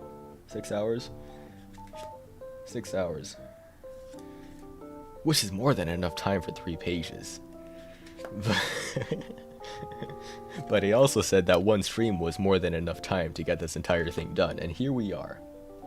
Is this still in stack? Yeah, this one's in stack. This one isn't. I don't want to do it. I mean, realistically, I know that if I just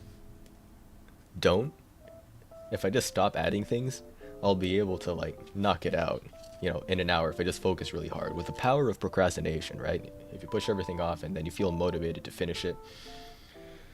Which I actually haven't done in a long time, because usually I'm on top of stuff like this. But this class, and I've already went over how weird everything is with the timing and the online stuff and, communication.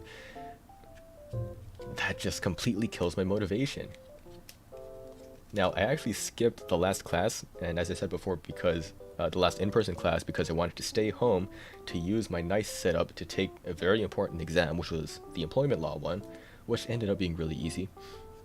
And apparently, according to the other person in this group who did go to the class, they ended 30 minutes early because they had nothing else to do. And I'm guessing it's because so little people showed up. So I don't know, man. I'm just so low on motivation.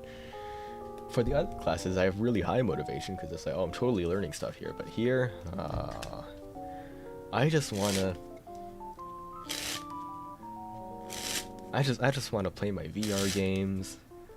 I want to go to the magic shop. I want to hang out with people. I say I want to hang out with people, but I have nobody to hang out with.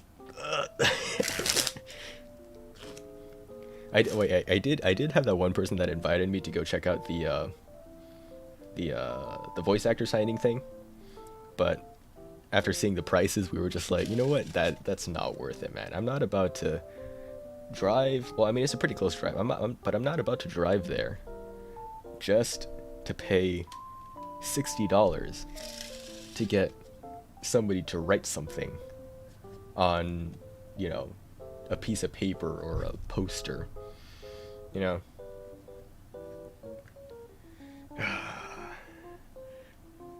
So we're discussing about future plans, but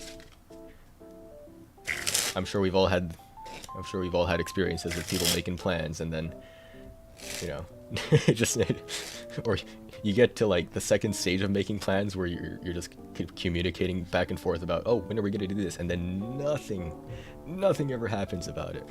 Make friends with the voice actors, hang out free instead. Here's the thing, Pam. The event is held by Funko Pop fans. The entire store is Funko Pops. Those people aren't the kind of people that would let me make friends. These are the people that stalked my coworkers at Target so that they could get quicker access to Funko Pops. Here's the thing, especially what I learned in high school. At the temporary finish the best you can do.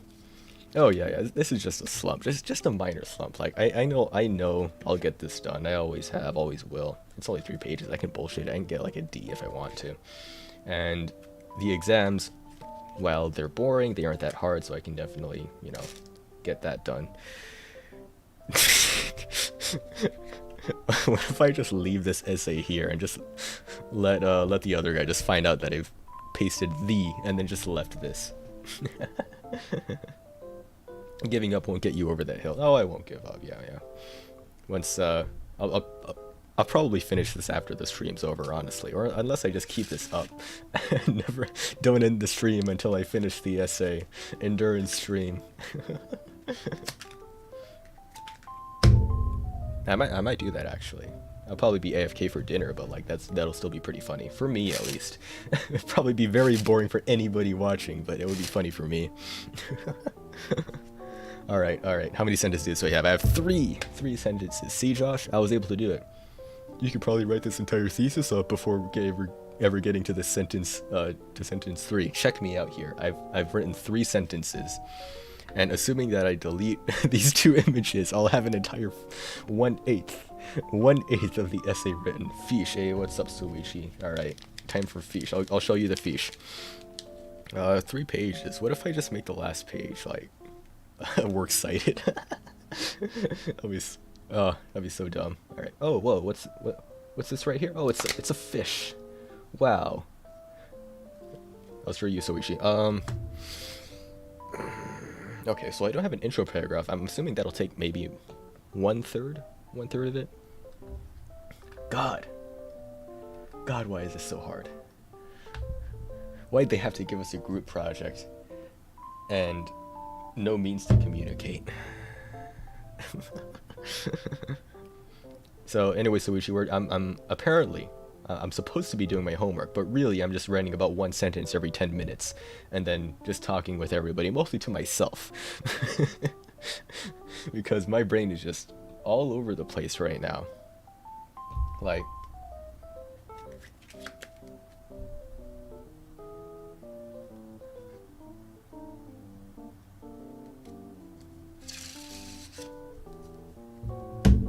my brain just had a blue screen moment right there, and I just didn't know what to say, so I just shuffled the deck. So that's the kind of energy we have here, Soichi. So we can assist. Just share the doc to the entire Discord, and everybody just improvises the management union relations paper. That would be pretty funny. But I'm not about to do that just because somebody else is on this document, or they were. that would actually be a pretty funny thing to stream. Everybody improvises an essay. Doesn't matter how educated you are, everybody just improvises it sentence by sentence, and everybody just has one topic, or everybody goes off of like one topic. That sounds interesting, actually. At the end of it, everybody at the end of it, you read it out, you see what it's like. 2 pages maximum, double spaced. Okay. Time to focus again.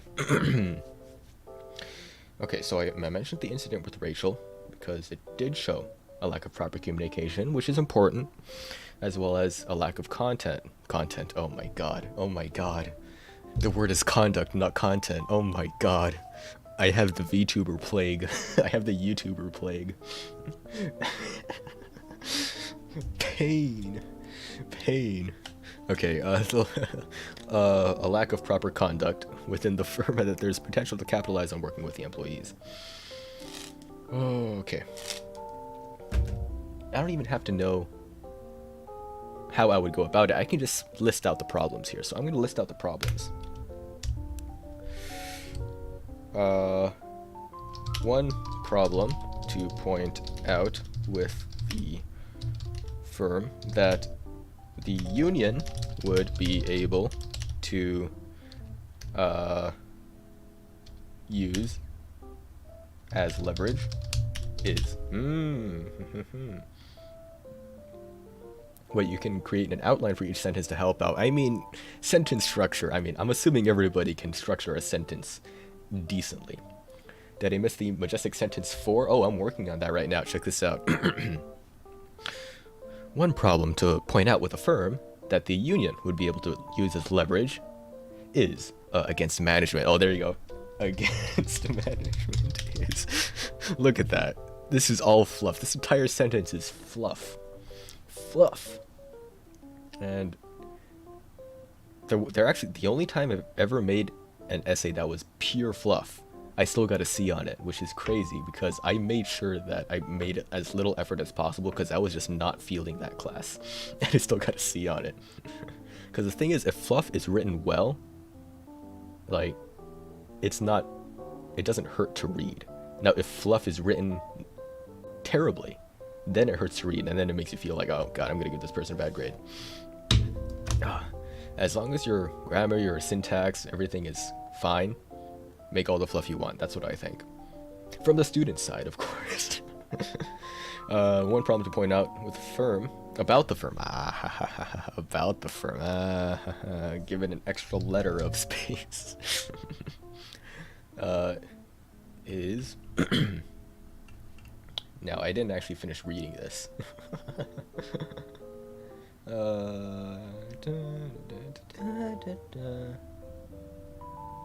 Okay, here we go. The company maintains a policy that allows flexibility to discipline employees on the merits of the infraction that include immediate termination. This is clearly documented.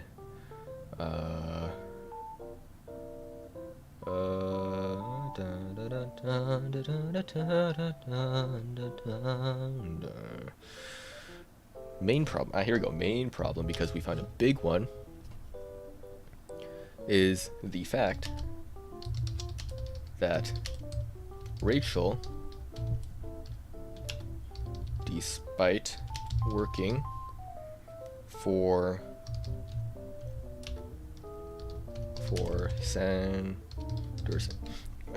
my arms do this thing where, like, and I don't think there's this problem with 10 keyless keyboards, but since all the keys are over here and my body's like actually like on this side, like this is where my hands are comfortable, but I have to shift everything over here, and that's kind of weird. So I might have to, well, not have to, but I have been thinking about getting a smaller keyboard.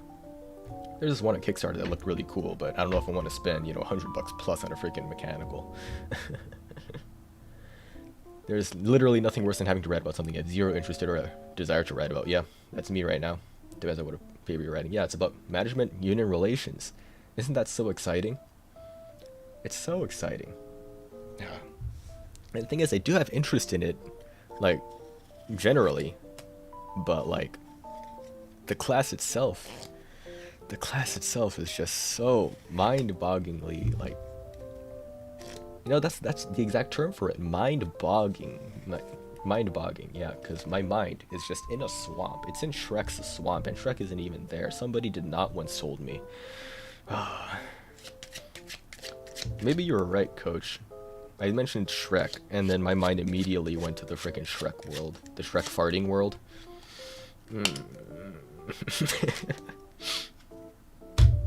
I actually dreamt for like a section in my dream, and I never remember my dreams, which is weird. I distinctly remember seeing the mute button in my peripheral vision. So there's that. Maybe I'm spending too much time in VR chat. Hold on, I didn't even finish my sentence. I gotta do that. One main problem to point out about the firm that the unit would be able to use as leverage against the management, there you go, is the fact that Rachel, despite working for Sanderson Engineering for, let's see, she started working in 2008, it's 2022, what's 22 minus 8, is that 14? 4, 5, 6, 7, 10, 11, 12, okay, yeah, it's 14.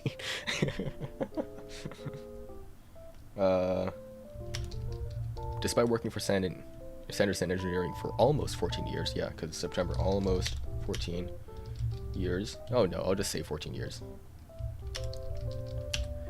Has not gotten a pay raise since 2012, despite, here we go. Despite,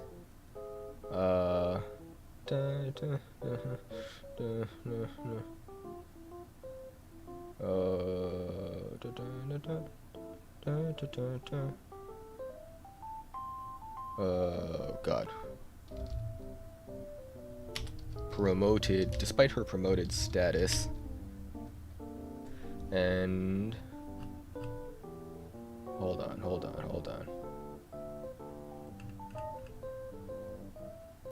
God. There are also other instances of, God, okay, so my brain. Give it a bit, you'll start trying to spam, jump to climb walls, or run through people. That would actually be pretty trippy. Imagine an escape room based off of VR chat. And you just have like the little mirror toggles, just cubes. If I ever take the time to like organize my own space and assume that other people are coming over, I'm gonna take the time to just get like, I'll just get like two white blocks, and I'll just stick them onto the wall, and then I'll write like mirror on, mirror off on them, and then put them next to like a relatively empty wall or something. I think that would be hilarious. And now that I think about it, it wouldn't even be funny, remotely funny to anybody in my immediate circle, because the only VR friends I have are you guys. Like physically, I'm not close to anybody that has VR or is interested in it, or just any friends. That would be really funny. What else would be a good bit? To have a bloom slider. Adjust the bloom, adjust the volume. Oh my god, if I could have my TV, right? And then put the enter URL here, like underneath it. I'll just print it out. I'll just 3D print it or something. Oh, I want to get into 3D printing. Like, this thing here was 3D printed by one of my old roommates. Like, oh, it's so good. And the quality is actually not that bad. And he just had like a relatively cheap printer. I think, yeah, one time he 3D printed a whole duck. And he just left it out on the little porch thing, and it was so good. Well, no, it wasn't a duck. It was like the goose from Untitled Goose Game. You could put a mirror on the wall with a curtain over it that's attached to a button that reads mirror. Oh, that'd be pretty funny. There's actually something like that in the warehouse, I remember. Because you have to press the button and then it lifts the door up.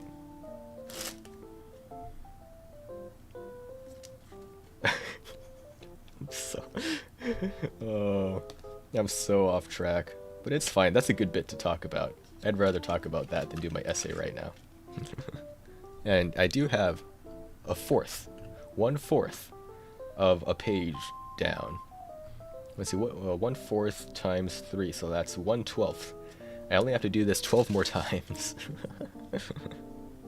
You know, I actually do have the only thing that would make the VR bit funnier is if I could just like grab things and like have it like that. I think I do have some of the floating card stuff around. You know what?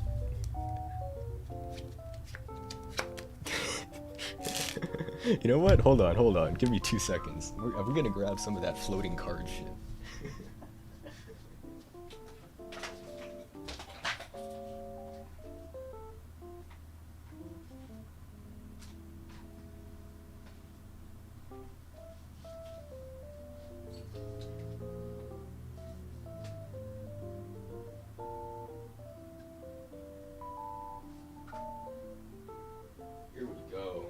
we go. What a bit this is. Hold on, let me put that there. When is it due? In about 6 hours, which is plenty of time, really. But, you know, I do have, you know, to get food, and I have to possibly help my mom out with something. Gonna have to drive over to her and, like, go somewhere, maybe, possibly. Well, let's do this with my glasses. Alright. Y'all not ready for the Lin glasses reveal? Here we go. Alright, the VR bit. Me trying to grab my glasses. Actually, I don't know how well this is gonna work. Yeah.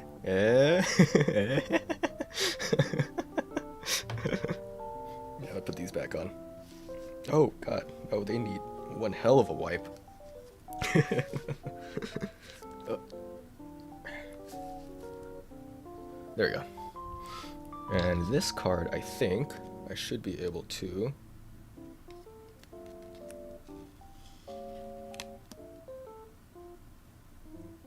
Oh, nope.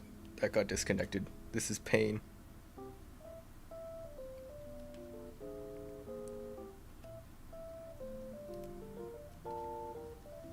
There we go. Hold on, here we go. Alright. Grabbing things in VR be like... Wait.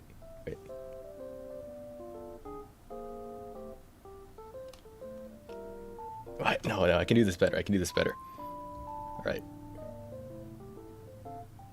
There you go. I don't know if anybody's been... Like, they sell this trick at airports, which... There you go.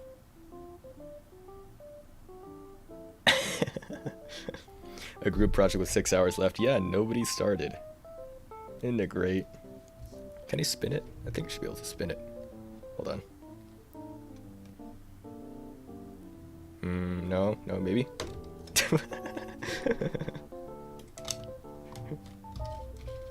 I think I have to throw it like this.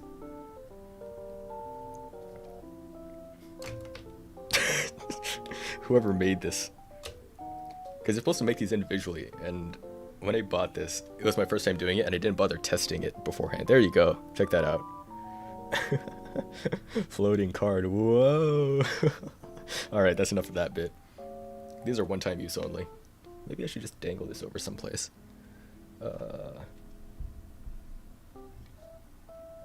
Where's my tape at? Oh, I'll worry about that later. I will worry about that later. I'll put that here. Oh.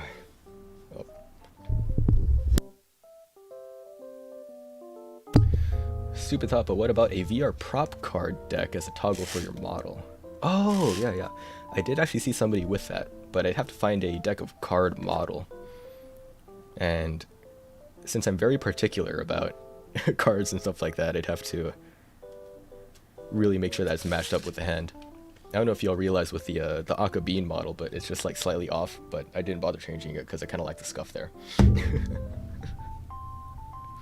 Last edit was 7 minutes ago.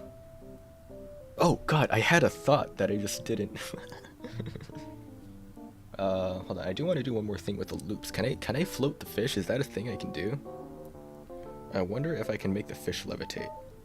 If this fails, I will be very sad. But if it doesn't fail...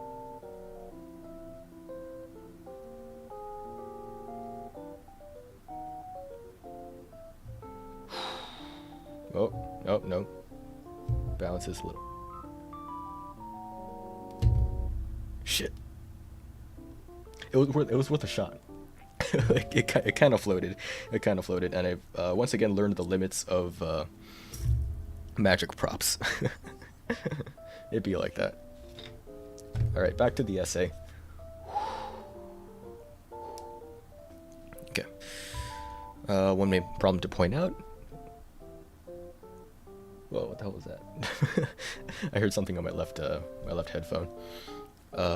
Rachel, despite working for Sanderson Engineering for 14 years, has not gotten a pay raise since 2012. There are also other instances of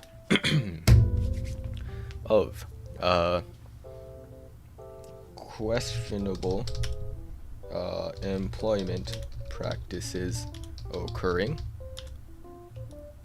such as with Sam White, who is also somebody in this example. Yeah, the floating fish.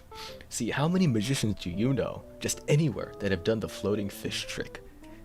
Just me. So now you can go around to all your friends and say that this #1 magician showed you the floating fish. Okay, Sam White. Okay, what's wrong here? He's well liked from the staff, and he's being considered. Has not received a pay increase. Okay, so we don't know. So these pay increases are based on merit. We don't know what the merits are. We don't know what the merits have. We don't know what they were on their papers, and so lots of people have not been getting raises, and that is a little questionable. So let's write that down.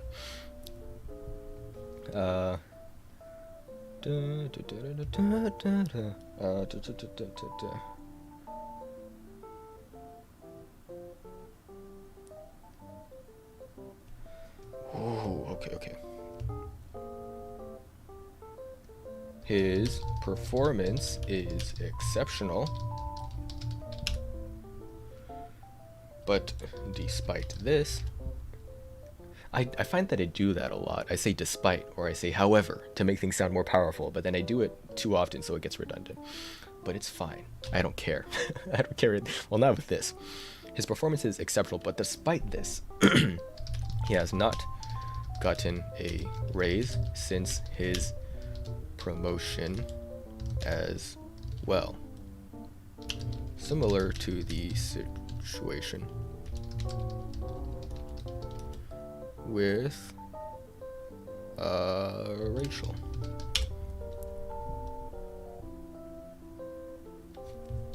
On the other hand, and I did see your comment, Josh, I'm just on the other hand, hold on, I'm on a roll right now. There are don't capitalize that. There are employees such as Jennifer House who has received pay increases but has not received the performance reviews that were needed for those pay increases to happen. Alright, cool. Let's see. Sent you 2 card deck models. Oh, okay, cool. I'll check those out. Oh, those the one that you sent, the Udon one, we've actually seen in, what world was it? The gambling world. The one where you like shoot stuff, you shoot the targets and you get points. That's where that came from. If I could put that on my model, I don't know if that's actually possible. I know you can put it in worlds, but models I'm not so sure.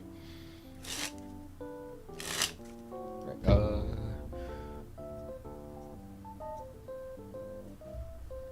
oh god, my grammar. It's have. I'm sorry. It's have. Oh, it's multiple people. Oh god. My brain. Alright, so now we have a whole half page, and all that's left is... Did I do my math wrong? Last time I said it was 1/12. Hold on, half page. Okay, yeah, so it should be 6. Oh god, what's... See, I can do all of this stack math work with this deck, but I can't multiply 2 by 4 or 2 by 6 or 2 by 3.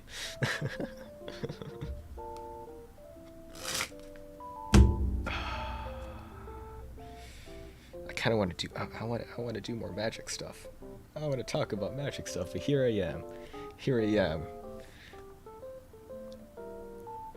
This one might be cool.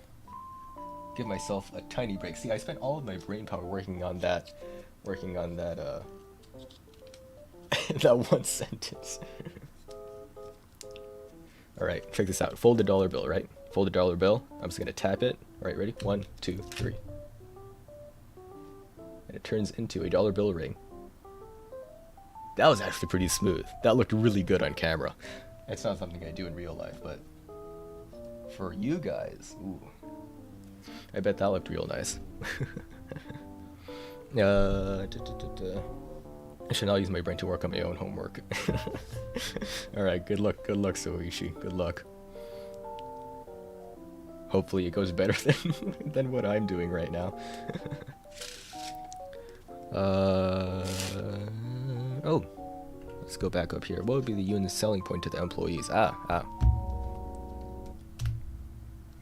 The main selling point to the employees would be consistency, that the union could offer consistency in the terms of employee compensation.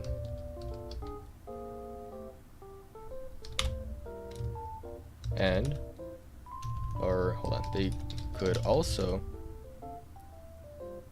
point out the problems that arose in how the firm handled the situation with Rachel. I'll be dividing my attention. Oh, good luck. Good luck. Watch me just purposely try to distract you so we can both suffer. I'll bring everybody down. Hey, check out this very epic, cool magic trick. Hold on. Let me see if I can grab something. Oh, that's one of my pins. Hold on, check this out. I take the gum here. I've had gum in my mouth the entire time. Let's go and take that out. There you go. It's kind of nasty, but you know, we'll just stretch it out and return it back into the stick that it used to be. And if you shake it, you can actually put it back in the wrapper. It's crazy. I love tricks like that.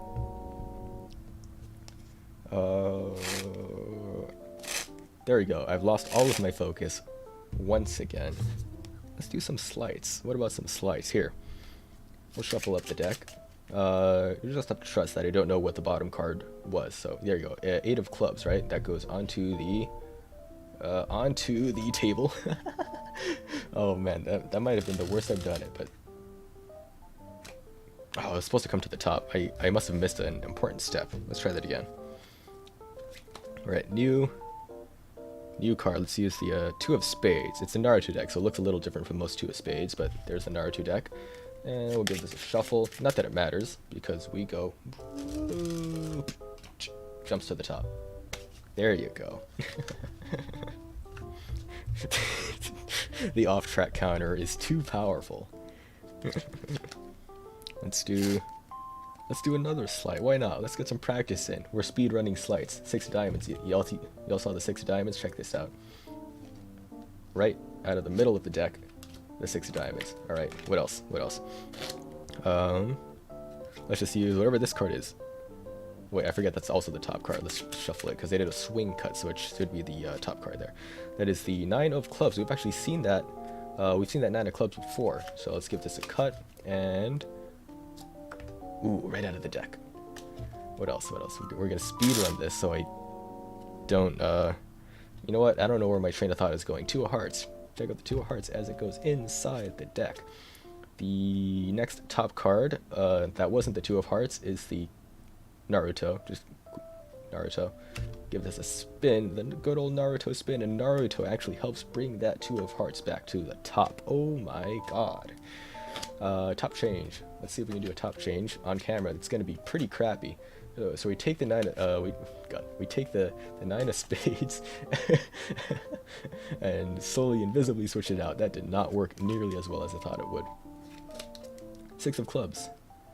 Let's see if we can. 6 of clubs, right? You can tell by the kunai that it is a 6 of clubs. Goes inside the deck twice. It goes inside the deck twice, and for some reason it is on top of the deck. It didn't. That's a problem. Okay, second on top. That's close enough. We did a little bit of a sleight of hand here. What about wrong Lamau. I've actually had several times where I've pasted something into Discord when I totally did not mean to, and it just, if I pressed the enter button, it would have been very, very weird. actually did that once because I sent the link with the appearing fish.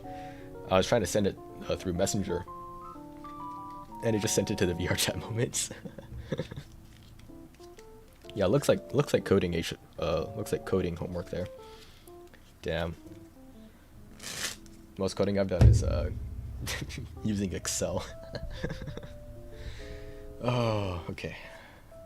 Okay, I got a lot of that magic out of my system. Time to no, I'm lying. I said I took the magic out of my system just by doing all that, but I want to mess with the cards more. I can't stop it. I want to mess with the cards. Hold on. I gotta find a better angle. There you go. No, I messed it up.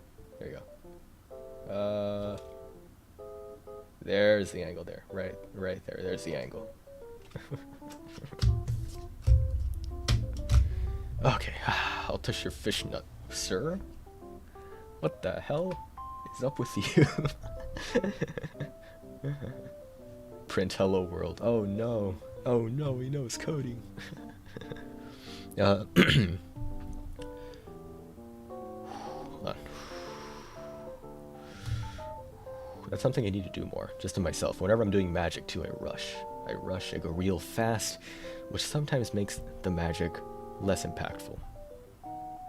The main selling point to the employees would be that the union could offer consistency in terms of employee compensation. They could also point out the problems that arose in how the firm handled the situation with Rachel, as her firing could set a precedent for future actions taken by the firm. See, now I'm speaking like I know what I'm talking about, but I don't. Please turn this. Oh, you gotta code it. It's interesting that a lot of, like, I know some young people from family of friends, and a lot of them know basic coding. Like, it's like one of those STEM things now. You can't even call it STEM. You gotta call it like STEChem or something. But it's actually kind of cool to see how tech soft skills have become this big thing that, the more people that know it, the more people that, oh, Kumi, math make brain go burr. Oh no. What's up? Welcome to the math stream. I said math, but I'm really just here procrastinating on homework. Alright, we got another person in the stream. You know what time it is. Oh, you know what? I'll work on the next sentence of my paper here, and Kumi, just give me a number from 1 to 52. Just give me a number. I think I should have all of these here. We're gonna, in lieu of me having you choose a playing card in person, I'm just gonna have you choose a number. Same here. 47. Oh, that's a very large number. Here. 1, 2, 3, 4, 5, 6, 7, 8. Actually, it's probably faster to just go off of subtracting 52 from 47 to find the 47th card. So let's go. Oh God, math stream. I said it was a math stream, but I can't subtract 52 from 47. 52, 47, 7, 8, 9, 10, 11, 12. Oh my God. Hold on. I can do math.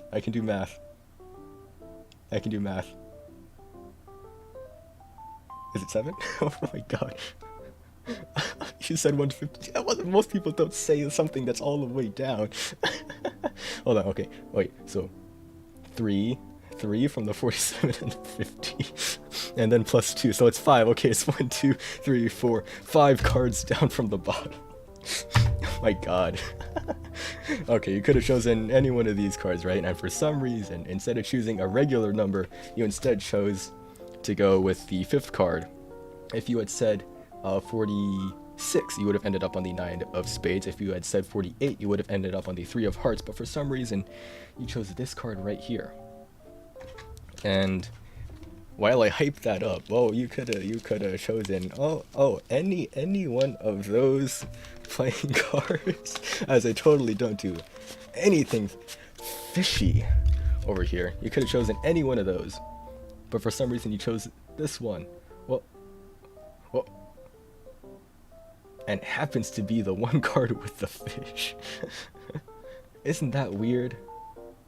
Well, I can't do a trick with a card with a fish on it, so I guess we'll just have to stop the trick. Oh wait, well, we don't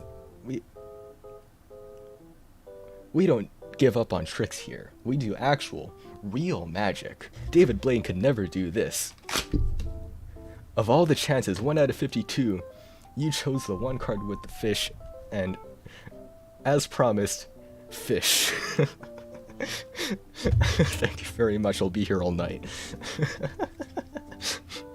Wasn't that cool though? Wasn't that cool? I love this thing. And the best thing is, I probably won't do the actual trick in person. I think it's actually way more fun to just do like a Paul Rudd type thing, right? Where you're just chilling. You're just chilling, right? You're out with the gang, and you go.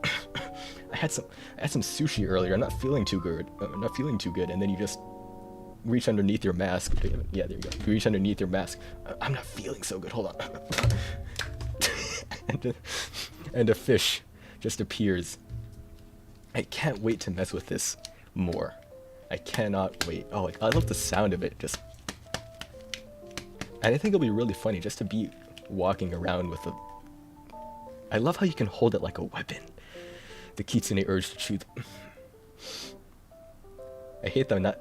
Now that you've mentioned it, it would be very satisfying. I'm just imagining chewing on this fish. Slap us. Is this what you wanted? Is this what you wanted? You wanted the fish? You wanted to be slapped? Oh my god. Oh, I'm so glad I got this. I'm so glad I got this fish. There's something inherently just satisfying about holding the fish this way too. I don't know if it's my caveman brain. Just like, I have fish in hand. Eat fish. Like my brain wants to just take a bite out of this, or it might just be that I spent so long writing 5 sentences for this essay that my brain's just a mush. It's also very possible, but this is just a powerful image. Oh, hold on. Let me have it point towards the chat. Wait. Oh no, chat's being eaten by the fish. Oh no. Oh, I'm so glad I have this set up. It's so powerful. The sound of it. Okay, I'm getting sidetracked. Very, very.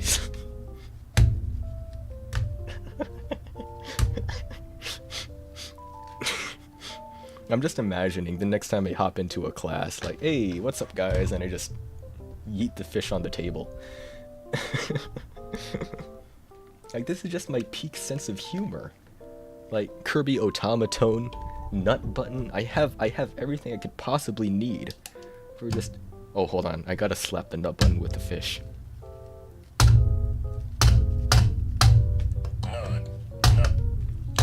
There you go. What am I doing? How many sentences have I written? 1, 2, 3, 4, 5. Oh, 6, 8, 7, 8. I have 9 sentences written. See, Josh? See? And how long have I been streaming? Like 2 hours, 3 hours at this point? Oh god. I've lost all track of where I was. What is this? They could also point out the problems that arose and how the firm handled the situation with Rachel, as her firing could set a precedent for future actions taken by the firm. I read that and I did not process any of that information. 2 hours and 13 minutes equals 5 sentences. Brain is mashed potatoes at this point. Exactly. How could I possibly continue with the essay? I mean, it's doing. Well, last time I said it was doing 6 hours, and now it's doing 5 hours and 30 minutes. Which. I could probably get it done. I mean, I was on a roll for like a solid 5 sentences there. And this is a group. Wait, hold on. without these two, if I just copy all of this and paste it on an entirely new page, how many pages is that? Wait, because this is a group project, there's 3 people. Yo, if I stop this right now, I could morally say, oh, hey, I did my part, so y'all just gotta finish your pages. It's only 3 pages, it's easy. This is an easy paper, but I am just mush. My brain, small. Brain empty, no thoughts? Oh, no, it's head empty, no thumbs. I'd love to see your group mates react to the there. See me, oh, somebody's on. Somebody's on. Finally, one of my 3 group members is on. Yes, anonymous rhino.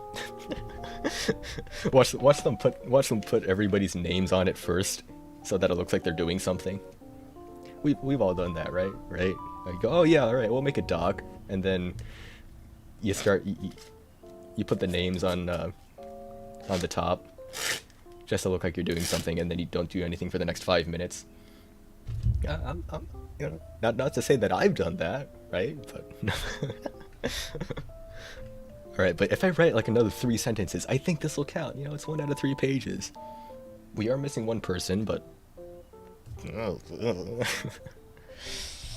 oh, pain. I just remembered I have to keep an eye on my phone for potential calls from that place I applied for an internship. And I think I forgot what my voicemail even is. Because I think I changed my voicemail like when it first got in, when it first started university stuff. So and I think I changed to something which would, looking back now, be pretty cringe. But I vaguely remember trying to make it professional, because at that point I was starting to get into gigs and performances and stuff like that. But I might sound I don't know. Stress. I just got back from AFK. Are we still magicking? You know what? What a thing for you to say, because I have a deck of cards in my hand right now. Name any playing card, coach. Name any playing card. I will do less of a magic trick and more of a demonstration. Well, actually, no. Name a suit first and then the number. I mean, unless you've typed it in, now it's just relying on on the lag for me to see that. Either one will work. You can say the suit and then the number in separate messages, slightly apart from each other. I pick hearts. Interesting. Don't tell me the suit just yet. Or I mean, the value just yet. All right, king. Oh, okay, king of hearts. This was supposed to be a memorized deck effect, but I actually happened to glimpse the bottom card, which actually is the king of hearts. So name a different. Let's say value for the kings instead of value for the hearts instead of the kings, and we'll do something with that. Yeah, that's something. This actually happens once in a while where somebody names a card and it just happens to be like on the bottom or something. 11. So I know exactly where the 11 of hearts is. It is at the 44th position in this deck. Let's see. 1, 2, 3, 4, 5, 6, 7, 8, 9, 10, 11, 12, 13, 14, 15, 16, 17, 18, 19, 20. And in case we were wondering, this is not in new deck order. 21, 22, 23, 24, 25, 26, 27, 28, 29, 30, 31, 32, 33, 34, 35, 36, 37, 38, 39, 40, 41, 42, 43, 44. And of course the 11, the value of 11 goes to the jack, and that should be the jack of hearts at the 44th position. And again, not new deck order. There's that. Let's do some more stuff with the jack from this deck. Why not? Where do we have a jack of hearts here? This is at the top. Look at those chances. It just happened. The king happened to be at the bottom, and the jack happened to be at the top of this deck. Sometimes it just happens to you. I thought aces were 11, but you got your own thing right. Oh, okay, yeah. In blackjack, yes, they are 11. But in terms of actually that's a good thing to point out. I don't know if just regular card values are just different. But let's do something with the jack. I don't know what we want to do with the jack. The jack of hearts in this deck is actually Kakashi from Naruto. I'm stunned. What's the distraction test at now? The distraction counter at. What should I do with this? Because I've already done the ambitious card. Let's do.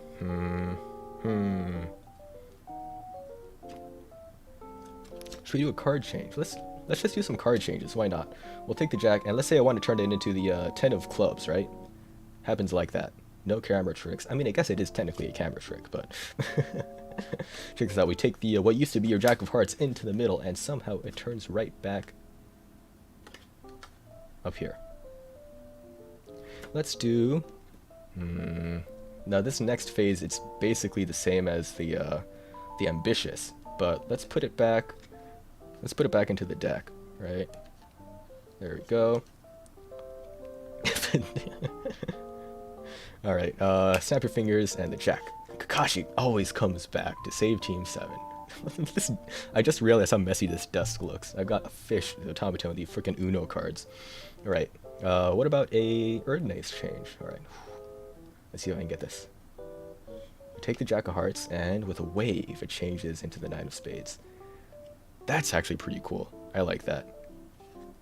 And same thing as last time. If you put it into the middle, it'll jump right back. Oh. Back into the 9 of spades. I guess we got a new card now. And let's see. We'll do one more.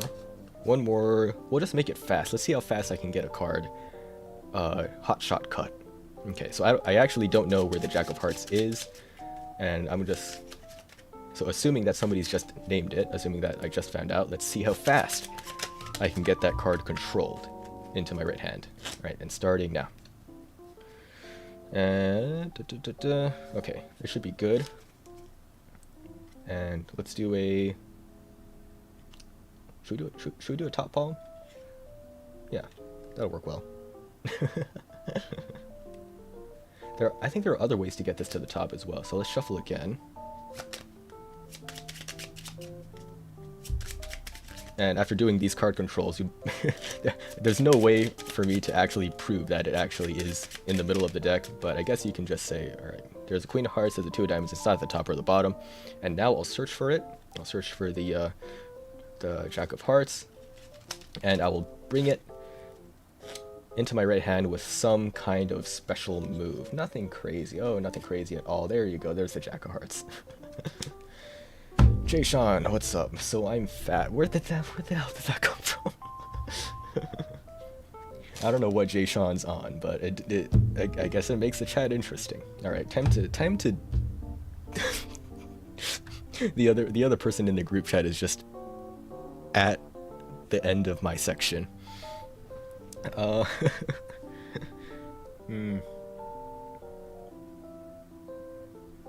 was amazing. Thank you, Soichi. Thank you. Now, it's a shame that I can't do like my full routine for you guys, which I think is just really, really awesome. Because it relies on everybody. It relies on me, being able to actually see you, to interact with you. Like everyone. Jay Sean, are you actually 9? I mean, I believe you, but also. Yeah, I really want to like show this to perform this for you, and I would be able to record it. I do have a gig coming up, well, where I can record this kind of stuff, but like magic doesn't hit the same when it's online, right? Or when you're seeing it through a screen. You can get by with stuff like this where you choose a number and a deal down, but ultimately, if it's on a screen, it can be a camera trick. And you'll just have to trust that I don't use any camera tricks here, but there are, if anybody has used Photoshop, masking tools. This entire corner right here, the entire time I could have had a second layer on OBS of just that image there, and I could just go in and grab something hidden, right? there's a lot of techniques like that. There's, time misdirection. You could have the video move at like, a minute behind of what's actually happening. And that minute of time lag could actually, create some really cool miracles, which I won't go into, just because I don't want to, uh, ethics, right? Ethics, magic ethics. So you are missing such a valuable part of magic when you perform, or when you perform through a screen. And there's so many people out there that have just never seen magic performed live, right? And when I went to do performing on my campus, I was only performing for an hour, and it was very casual. I wasn't even doing, going from person to person to person. I was doing like one person, and then I just talk with them. And there were at least 3 people during that session that had never seen live magic, and that, it blows their minds. It really does. And I think it's a shame that not a lot of people there have seen it, and that they see it as this kind of like TikTok thing where, every trick is the same, or every trick is like, well, check out this thing I can do, and it's like a $40 gimmick. Well, by the way, if you see magic on TikTok, 90% of the time it's gonna be some like gimmick thing, like the fish, right? Like the fish that people can buy on Amazon or something, or they go to their local, they don't even go to their local magic shop, they just buy it off of Amazon or Illusionist, and that's how they get those. A lot of the tricks I have here that I showed you are exactly like that, and that's because those tricks work extremely well on camera. They work well in real life too, they work well in real life as well, but those tricks are kind of like the only tricks that work perfectly as well as they do on camera as they do in person. A lot of the stuff I do relies on misdirection, like the top change, right? So you're looking at this card, and I do some talking, and I swap it out for another one, and then I just keep gesturing, and everybody thinks this is the card that I swapped out. But that relies on actual misdirection and me physically being there. And there are some card stuff. There is some card stuff that works online, and I've showed everybody some. If you remember this trick, Josh, but you're so limited in what you can do, and it's a shame. It's a shame, I think. But I try to have as much fun as I can performing magic live to make up for that, So I don't know what'll happen with my magic stuff after I graduate and I'm no longer affiliated with the campus. I mean, I guess I could come back, but like I don't know if I'll be around in the area anymore after that. So basically, they're just telling us to go to a magic show. Exactly. I mean, if you have one nearby. Because every place has different magicians, right? Where I am, it's Southern California. There's plenty of places. We have the freaking Magic Castle here,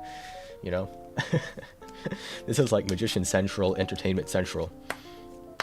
The only other place I can think of is maybe New York, just because it's another one of those big cities, and Columbus, Ohio, or like Midwest. North Carolina, I think, has the Magic Tower, Dan Harlan, a lot of those. Columbus, Ohio, I think, has Penguin Magic.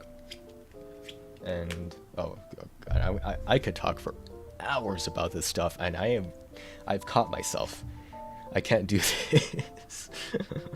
You have a smaller version down in the south. Hey, there you go.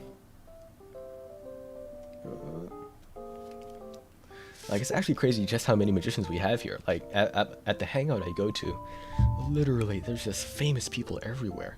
We had Freddie Wong from Rocket Jump just chilling at the table, and I told him a joke, and he liked it. We had freaking the Magic Crasher, 4 million on TikTok, which, let's be honest here, it's TikTok. Who else do we have? We had Robert Ramirez, a performer at the Magic. We have like 3 people that actually perform at the Magic Castle, just hanging out with us, every week. LA is crazy. LA, Los Angeles County specifically. Oh my god. Russian bot, let's go. All right, I'm taking that bot as a as a sign to get back to working on my shit here. Hey man, what numbers did you do? Just the first 2. Okay, and he gave me his number. Very nice. I've got to make sure I don't dox this random person. Should have brought water here. I don't know how much I've told you all about this, but I basically never talk, like in my everyday life, right? At least until, well, especially after the big COVID, right? Because, I talk with my family, but, like, I spoke maybe at most, like, 20 sentences a day, or something like that. So, no, and especially once I moved out, like, basically never talking. So, me being here and basically talking non-stop for, how long has it been? 2 hours maybe? 2 hours, 3? Is unusual for my voice. The strongest my voice has ever been was when I was actually working. And it's not because I was talking a lot at work, because I was actually, it was like physical work, right? Physical work. Until I got into customer interactions and customer service management, that kind of stuff. But every time I drove to work, I would be constantly singing. Always singing. Like, and that's how I practice, and that's how I got to where I am now, which is way better than what I used to be. I'm nowhere near our our number one boss or anything, right?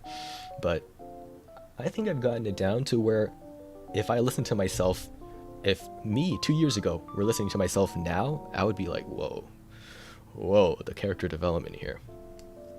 And ever since I stopped working, I've stopped singing as much. For 15 minutes, a 15-minute drive every day singing is a lot of practice, right? And now here I am, I feel my voice slowly getting more and more tired. And to compensate for that, my range is slowly going lower and lower to where I'm more comfortable. Because when I'm talking, like when I was mentioning before, talking professionally or whatever, or when I'm performing, I didn't actually mention this, but I do speak in a higher voice. I could go about here, and I think when it's higher, it seems a little more friendly, and you have a little more energy. But my regular voice is about here. Or you have this thing called natural voice, right? That gets thrown around a lot when it comes to VTubers, especially. Your natural voice changes, I think, because you could say this is my natural voice. It's where I'm comfortable, but where I usually am is just a little bit higher, right about here. So I don't know, it's a little weird to think about. So, I forgot to bring water. I forgot to bring water at this desk. I'm a fish out of water. So I gotta remember that for next time. This stream was literally just supposed to be me, maybe an hour, just, working on this, doing a little bit of card stuff, just talking, really chill, maybe an hour or two. But instead, here we are, me going maximum, just using 90% of my brain's RAM, Oh, yo, they're right. To overcome the fact that the sentence. Okay, I'm too lazy. I'm not gonna read that until they're done with the sentence. Lind equals pugs IRL, 20 sentences. Lazy voice is deep, excited is high. Yeah, well, I mean that's most people anyways. But I'm really comfortable with my deep, and I'm also really comfortable with my high voice. So I don't know. I used to have a much higher range actually. I used to be around the same where I am now, but my range, I used to go like, Shadow Lord from Nier. I used to be able to sing that in a falsetto voice and hit every note, and now I can't even hit like the fourth highest note of the phrase. But to trade off for that, I can do Shadow Lord in like the lowest range. Let's see if I can do that. Can you hit it now? Hold on. I gotta lean back for this one. Your posture matters when you're trying to go in your. Shut up, Josh. Shut up. Let's see. Hold on. I'm going mad procrastination mode right now. Let me pause the music. Let me turn on my reverb.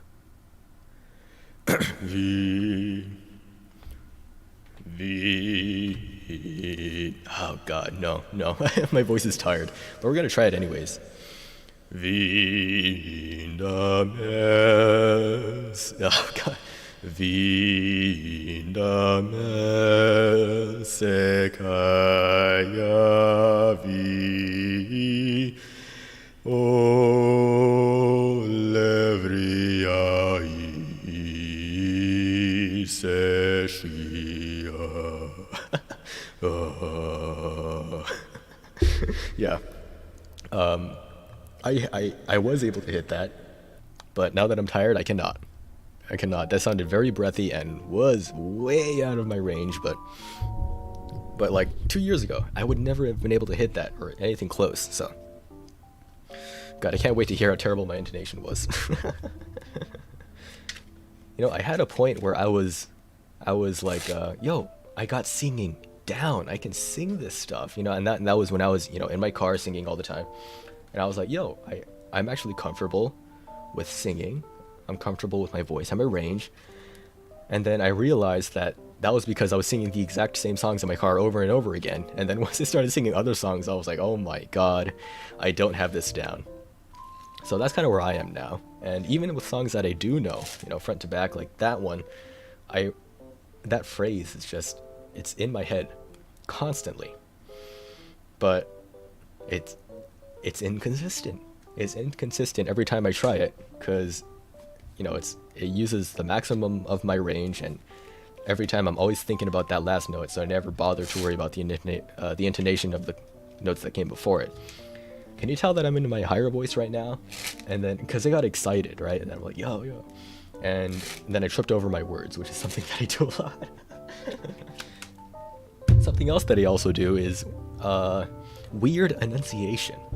Like, my mouth does not move enough to compensate for the words I'm trying to say. I do not enunciate properly.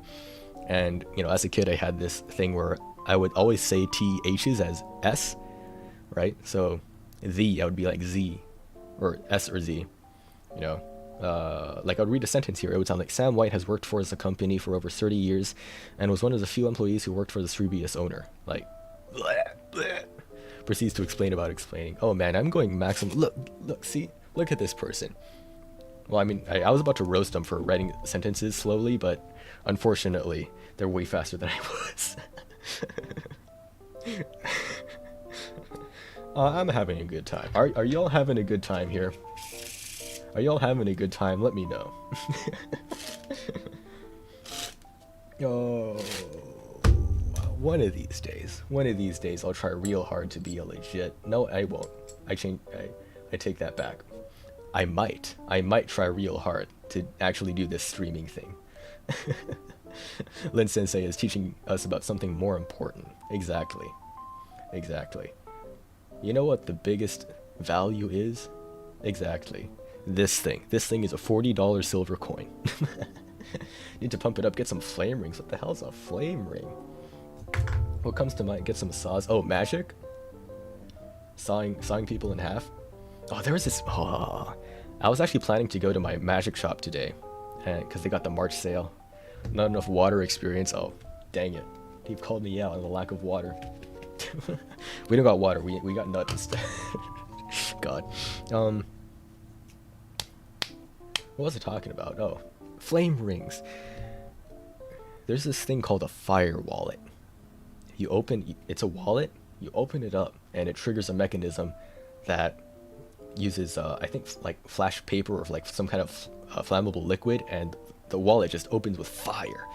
And it is one of the strongest things you can open up your magic act with, because it's fire, right? Now, at the same time, it is also one of the worst ways to open up your act, not because it's fire and danger, no, it's because it's so powerful that for the rest of your act, everybody's gonna be thinking about, how the hell did he get fire out of his wallet?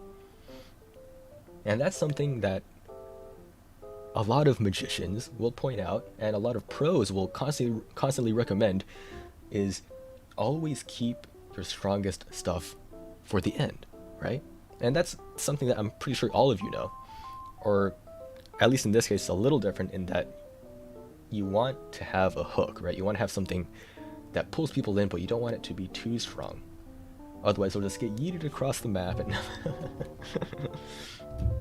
And the way I start out my magic acts is actually, in my opinion, pretty boring, and I think there's a better way to do it. what I do is I start out with a ring, and I'm sure you've seen this before. I say, oh, I introduce the ring. I'm sure I say exactly what I'm about to say. I take off the ring, I say. Now, we're going to start with something a little smaller before we get to the cards and stuff like that. And as I'm sure you can tell, I've spent a lot of time with this ring. And that's how everything starts. And then you go into the regular ring magic routine, right? That wasn't actually very pretty. I should go move that forward. There we go. That's better. I go into the ring thing, and then I turn that into the the coin, and I palm that off, get rid of that, and then go into a coin routine, and then I go into cards. But that relies on people being interested in this thing, because you want something that shows that you're you're legit. You're not just a guy who's watched 2 YouTube videos on magic tricks and quote unquote knows magic. So this is one way to prove your worth. But it's very similar to a coin roll, I found, and I think it's way more powerful.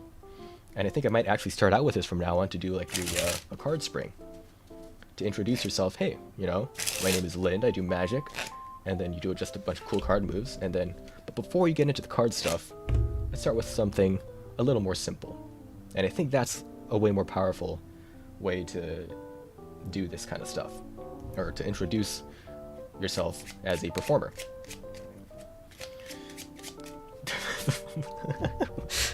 I just went off. God, this always happens. This always happens, and that's how we're here, I guess. Welcome to the welcome to the Lind streams, everybody. Welcome to the Lind streams. I watched 13 videos. I know everything. Yeah. Those people that watch, Shin Lim, America's Got Talent revealed. God, that is a big problem with magic, and I think it's pretty sad when you get skeptics that. Well, I mean, it's good to be skeptical, but you get people that like see the magic and they think, oh, I know everything. Magic sucks, it's all the same thing. But there's so much work that goes into this kind of stuff, And I actually think that's why this thing is so powerful. And so, I don't know if you're here for that, but mathematical stacks, and unfortunately, I can't show you the most powerful stuff with this stack because it relies on somebody else being in person, choosing cards, and making quick decisions, which unfortunately isn't possible with the immense lag that we have here. But just trust me, oh my god. Maybe I'll record myself doing these tricks later or next week when you have. Oh god, no, there's no meeting next week, so now I have to be by myself. My favorite phrase is, I know just enough about blank to be dangerous. Ooh. I might be able to use that. I know just enough about magic to be dangerous. Maybe. It works for some people, not necessarily so for me. Gregory Wilson, that would work great for him. Some other performers like that. For me, I bet everybody's heard this question before. After somebody has seen a magic trick, how did you do that? Right? Oh my god, they spelled analyze with an I. Oh. They didn't even capitalize the I. I mean, if they're on their phone, it's understandable, but they spelled there with I-E. Oh, pain. Oh, pain. Okay, admittedly, the grammar's not too bad. Okay, they're doing good. Look at all that they've written. It's so much more than I had. I'm also talking about. Okay, so responses to how did you do that? If you all, I think I taught you all a trick, didn't I? I forget what he taught y'all, but failure to start the SEO. I know, right? There with IE pain. If you ever do like a easy magic trick or something for a kid, right? Because I think that's where most people that do magic or that know a magic trick will do it for, is like kids or their coworkers or something. If somebody asked, how did you do that? Check out this answer. So let's do some role play. You do a quarter trick, gone. Not in that hand either. And then snap and it's back. How did you do that? I'll let you marinate on that one. Ooh, such a good line. Such a good line. And it's legit too, because you never do a trick twice because you want them to focus on it, and part of what makes magic is the mystery, right? So if you tell them how it's done, it's going to ruin it for them. And if you show them another trick right after that, it'll ruin the magic of the first one. So I'll let you marinate on that one. trust me, this line is the best, and it shows that you put time into thinking about how you want other people to perceive your magic. There's also, if that doesn't suit your style, there's also, let's do an easy trick. I'm trying to think of an easy trick. Oh, let's do a change. Right, now watch the 5 as it changes visually into the Queen of Clubs. How did you do that? I don't know either. So that's the completely opposite direction where it's like, oh, I don't know either. It's so weird, isn't it? Isn't it cool? And this one actually works for... That one actually works pretty well for kids. And the other one works pretty well for adults, because then they see the hidden meaning behind it. I'll let you marinate on that one. Okay, I see what you're doing. And then with kids, it sets you apart because it's less of a... Because kids don't like necessarily being fooled, right? If you show a kid this thing, they might think it's, oh wow, that's cool. But then if you're like, hey, if they go, hey, how did you do that? And you say, oh, I can't tell you, then they're gonna hate you. They're gonna hate you. So if you do this and say, isn't that weird? Well, how did that work? How did you do that? I don't know either. Isn't it crazy? It's so cool, right? And then that way they actually get an interest in magic compared to an interest in a trick. There's a difference between a trick and magic. And by doing that, for children especially, it'll make things a lot easier to make them feeling positive rather than make them not feeling so good after being, tricked. And the same applies even for, to some adults, right? Some people just might like that more, and if you perform, chances are if you have them up and you're performing to them, you can usually figure out what they like. This really just became a magic lecture. Oh,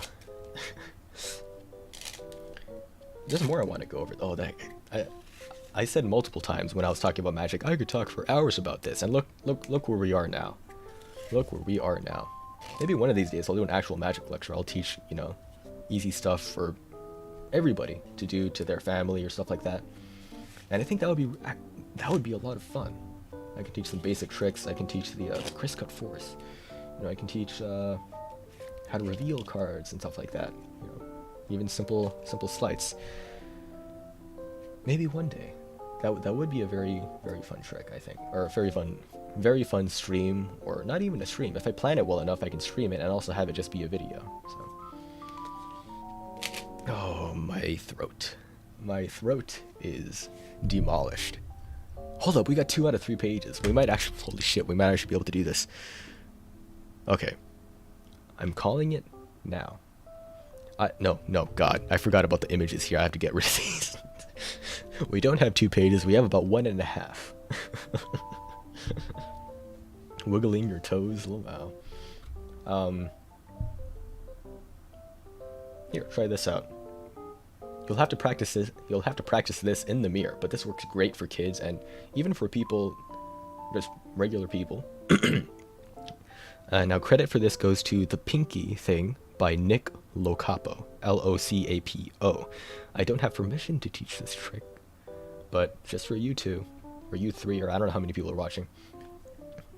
The secret is this: you take your pinky, and the tip of it goes behind your ring finger. So at certain angles, at actually a good amount of angles, you see how I'm rotating it like this? From a very good amount of angles, it looks like your pinky's gone. So you combine that with this movement right here, and as you hide that pinky, then you move it behind, you take it off, and you gesture slightly like this, and it makes it a very, very convincing pinky off illusion. And again. Oop, that was a little, flash a little bit there. And you can show both hands empty, and I swear this gets people. Like, especially if somebody shouts at you, hey, do a trick, and you go, hey, right, bet. Even if it's fast, right, and even if you flash it a little bit, nobody expects this. And if you preface it with a thumb thing, then it becomes like twice as cool. Because then you go, hey, check out what I can do with my pinky, and then they're not expecting that. If you want a full demonstration, a full tutorial on that with a lot of subtleties, you can go to penguinmagic.com and check out The Pinky Thing by Nick Locapo. It is highly recommended. He also has a Penguin Live lecture, which I also recommend. I'm really out here doing free advertising, which they could use it. They could use it.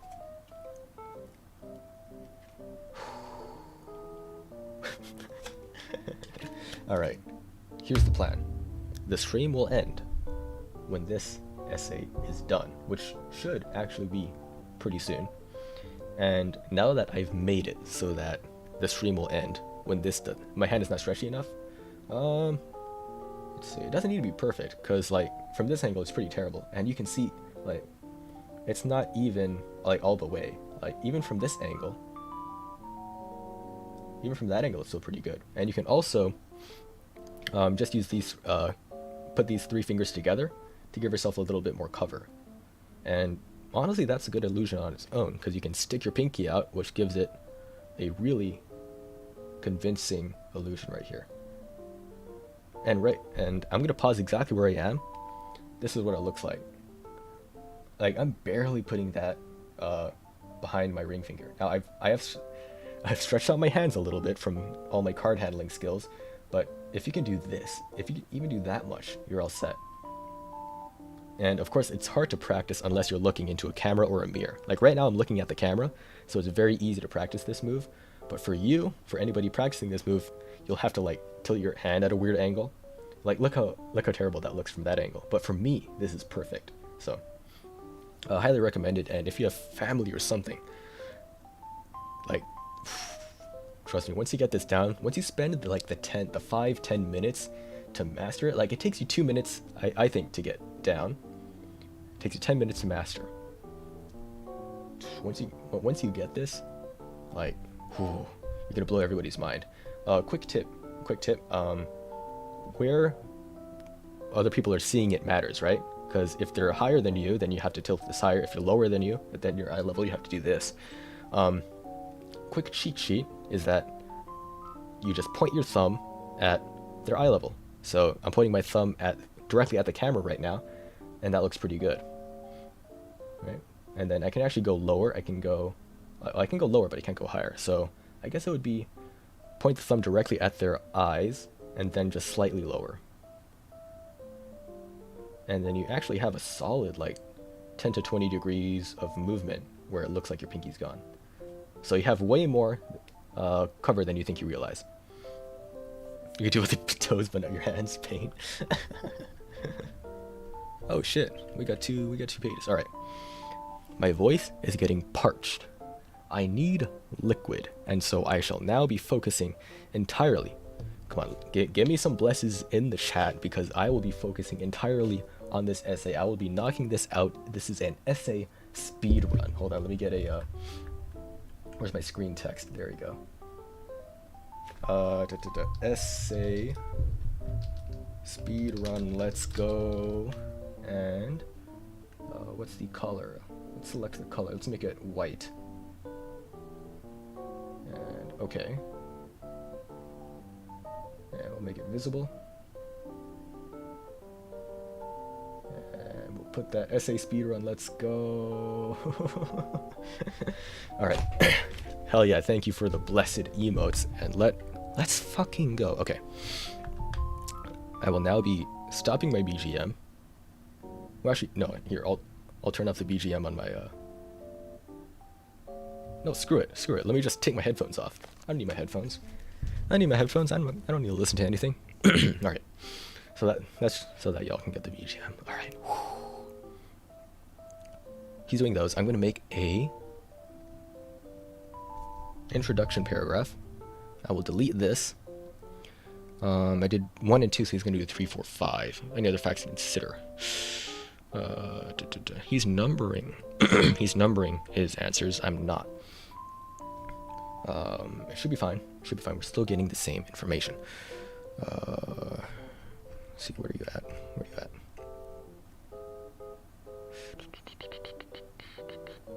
I can actually add more. Hold on. Yeah, I only had 2 sentences here, so let's add more here before we do that. The main selling point to employees with problems as a firing could set a precedent for future actions taken by the firm. And that is the selling point. Okay, so we're focusing on the selling point. What would the selling point be for this firm?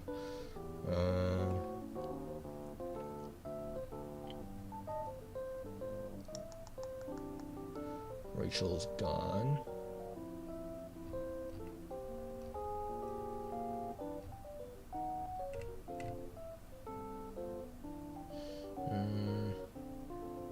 Communication between... Okay, yeah.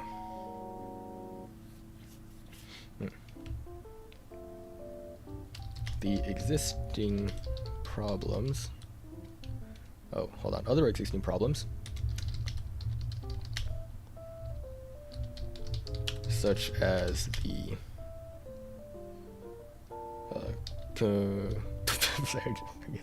I typed communications with a U. Communications issues between the office manager and interim manager. Well, I don't actually know if that's something that could be solved by the union. So, where the communications with office manager is located in another part of the building. Engineers are responsible for getting the reports celebrated for typing, and engineers will approve Jennifer's work.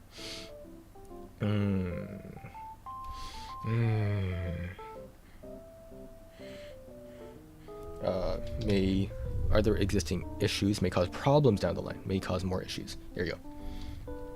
May cause more issues down the line, and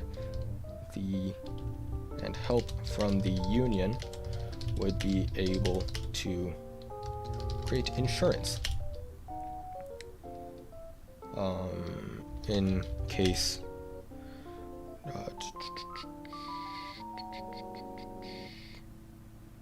the management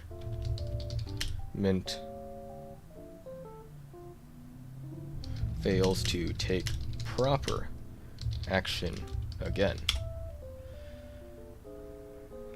I actually did type communication, so she's right. In my defense, U is pretty close to O. Oh god, my voice is dead. I will not be able to stream tomorrow, but that's fine. I might do an instrument stream or something. Or maybe I just, maybe I'll go to that voice actor thingy. I'll just be in the line to get, to say hi to, what's their names? Keith something, and, well, Zenitsu Inosuke, and, who else is it? I forget who else they're voicing, but Henry from Fire Emblem. God, no, distracted. Okay, back to it. Help from the union.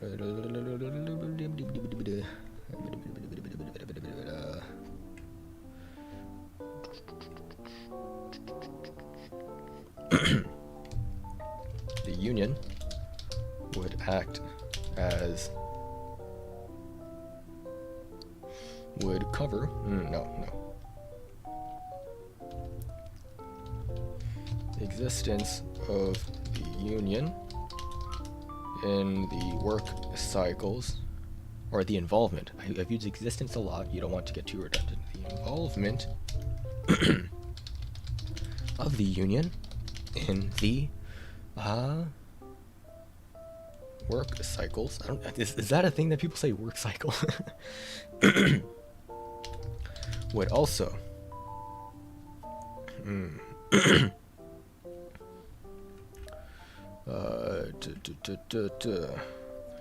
be a selling point in that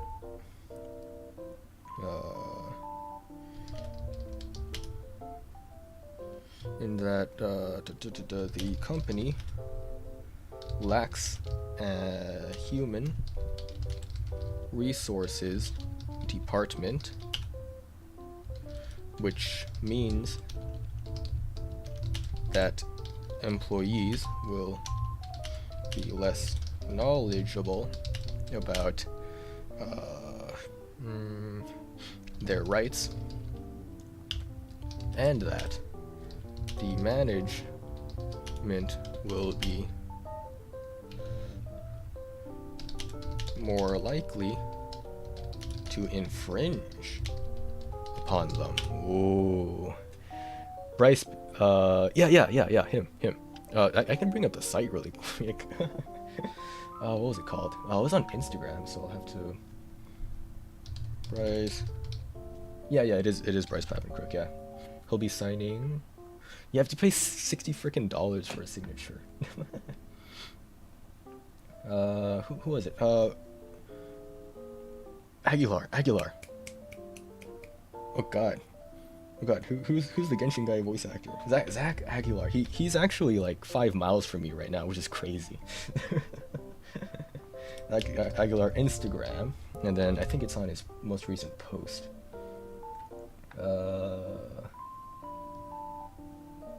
Yeah, there you go. Let me. Why can't I just copy this image? Wait, I can just use. I forgot he had that. I can just use snipping tool. There we go.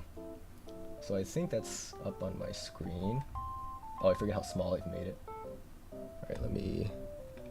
everything safe here? Yeah, everything is safe to see. Make big. Make big and put above camera. There we go. So yeah, Keith Silverstein, Bryce Papencrook, and right now Zach Aguilar and Abby Trott are just chilling. Yeah, they do a lot of game stuff. I haven't played Danganronpa, but Bryce Papencrook, I believe, did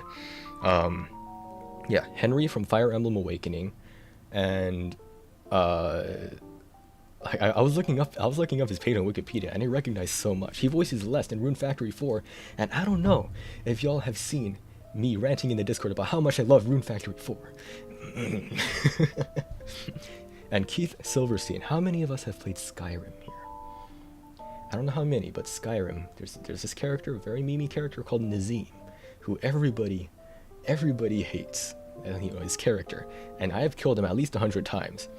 So Keith Silverstein voices him, and he's famous because of his voice lines. Hold on, God, I need water. I should have gotten water earlier. Do you get to the Cloud District very often? Oh, what am I saying?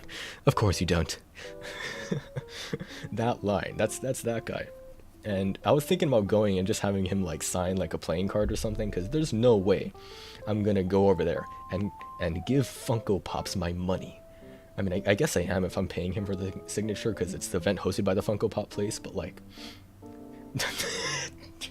I just realized how off track I was, and I told myself I would be focusing on whatever. We've already set a precedent, right? We know how these streams go. Just walk up to him and say, I've killed you so many times. That's actually what I was seeing. That's actually what I was thinking. See, I got so excited that I reverted back to my old lisp. Oh yes, Keith Silverstein. I can't even count the amount of times I've killed you. Oh, I don't know if I should go, because the thing is, the event starts at 9, but the line, apparently, for today, because today is Zach Aguilar and Abby Trott, for today's event, there were people lining up the night before for a freaking, for this shit, for Funko Pops. And I don't know if I want to commit myself to waking up at like 6 to get dressed, to go to get with the homies, well, the homie, and drive. You know, I mean, it's a short drive, and drive there, and then what if the line's too long? What if they're out of the tickets? Smash their phone goes in front of them, assert your dominance. I'll go there with my good smile mug and just be flexing with my good, well-designed Nendoroids, well-painted. Yeah. Oh. I wake up at 3 for work, get some boomer juice. I was about 5 last night. I recognize every one of those names. Well, yeah, I know, it's crazy. And it's times like this where I'm glad to be in Southern California, but I'm also Zach was Byleth. Oh, what? See, my sibling knows a ton of this stuff, and they're like totally into the voice actor thing. I'm still like, I don't really like follow them, but it's enough to I know, more or less enough of them to the point where it's like, oh, okay, I recognize, like I know Zach did the Genshin MC, and who else was there? I don't recognize Abby Trot, but I bet she's been at least like 5 of the things I've watched or played, 10 in total. And Keith Silverstein, it looks like he did Hisoka, but I didn't watch that one. I gotta be honest. If it's anime, I didn't. If it's anime, I didn't watch it dubbed. I'm sorry. But games, oh games, oh my god. I have cards of Henry from Fire Emblem, and I would love to get that signed. Or hell, I just get my collector's edition Fire Emblem art book and just have him sign the face of it, because that's just Henry is my boy. He's my boy. I have to get up at 6, and I don't know if there's, and I'm gonna have to compete with Funko Pop fans. I don't know if it's worth it, man. I don't know if it's worth it, but it's close, and I'm not doing anything else tomorrow. But oh no.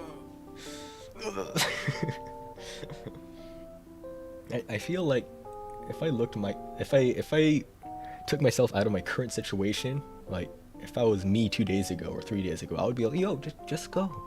You never know, right? You're going with your friends, even if the line sucks. At least you can go to like Dave and Buster's or something. But oh. The thing is, I also have to worry about, because the person that invited me also did not know about the fact that you had to pay for this stuff. So we'll see. Did you see the new Easter Bunny Henry in Fire Emblem Heroes? I let go of Fire Emblem Heroes. Well, I say that, but I just haven't been playing recently. Cause on the Valentine's banner, I was just trying to get Chrom and Robin, and I just didn't. And I got literally every other character on the banner except for Chrom and Robin. So, yeah, I got sad about it. I got sad about it, and I got the thing where you get so many pulls that the game just allows you to just get any free unit of your choosing, assuming that you've paid for like the monthly subscription. But I didn't. I refused to spend money, so I just got sad about it. Damn, I really put essay speedrun on the stream and then just did not proceed to do my essay speedrun. This is what happens. This is what anime and games do to me. Head pat, cheer up. Let's go see what Bryce Papenkrook did, because I know he did more. I know for a fact that he did more. Let's get the I don't need this restream dashboard up here. Let's get Bryce. There you go. And then Wikipedia. Last time I was on Wikipedia, I had to immediately end the stream. Okay, we'll skip past all the anime, because let's see. Oh yeah, Nagito and Makoto Naegi, uncredited, sourced from a tweet. That's so sad. The voices were uncredited in the game credits, so it was just by a tweet. That's terrible. And this is why I paid for your Nitro. Yeah, there we go. Fire Emblem Awakening Henry. Shin Megami Tensei 4. Yusachar, that's interesting. Yeah, Rune Factory 4 Lest. Pac-Man and the Ghostly Adventures, he voiced Inky. Let's go. How the fuck do you voice Inky? Yeah, I haven't played Pac-Man enough to know what Inky sounds like. Wait, that's Pac-Man. That's a Pac-Man noise. Horizon Zero Dawn, Bast. Ah, yes, Nier Automata. Additional voices. God Eater 3 Neil. Yo, he voices Silver the Hedgehog. I gotta be honest, I don't know who Silver the Hedgehog is. I'm not up to date on my Sonic lore. And, oh, okay, cool. Wait, Kirito and Phantasy Star Online too? Wait, is he Kirito? What's fucking Kirito? Oh, he's Kirito and Eren. Oh my god. And I was out here calling him Henry from Fire Emblem Awakening. You know what? That's valid for me. I don't. Yeah.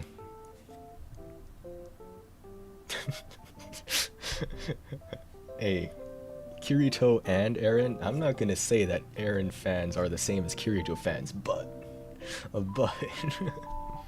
Silver's from Sonic 06, the infamously bad one. I gotta tell you, man. The only thing I know from Sonic 06 is the music. He's all of your Lord and Saviors. Is he? What else is he? What else is he?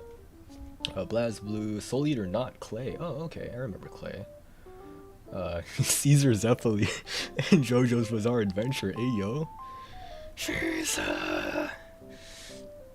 Oh, I should not have done that with my current voice state. Show and Charlotte. Doki. Oh, and Precure. Yoshindo and My Hero Academia. I gotta admit, I haven't watched.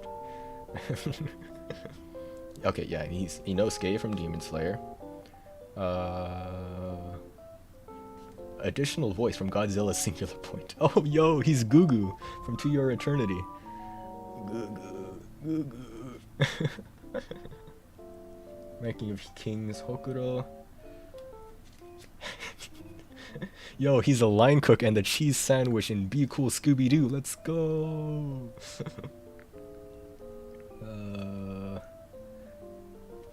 What else is here?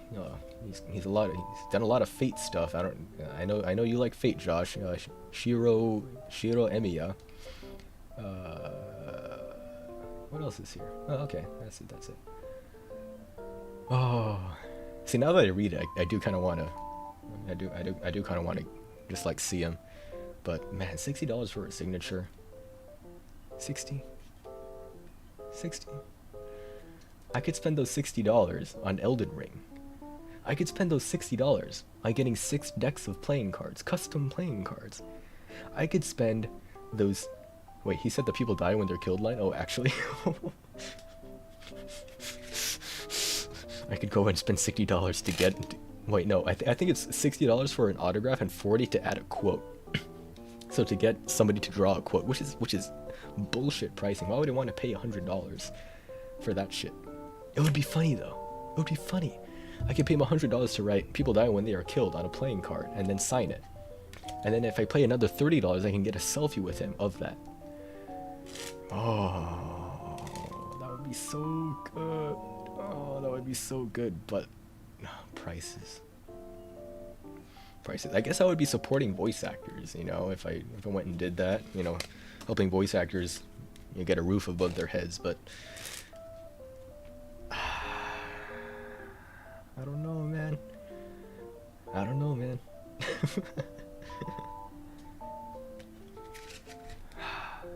The thing is, if I plan to go tomorrow, the worst thing isn't even waking up at 6 or 7. I've done that before. The worst part would be going to sleep early. Because then imagine having to be in line, right, with random people. Because like, the last time I was in a really long line, it was the Smash Bros.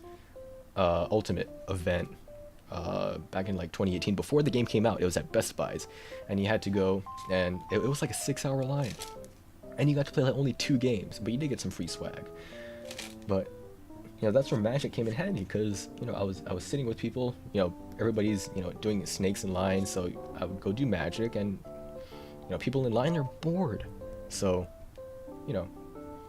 it helps a lot. But I don't want to be there and do Magic while I'm tired and dead. I guess I could. I've done it before, but I would rather not. What if I show them a magic trick? Will they give me a discount? Patrick Sates. Is that the Dragon Ball person? Let me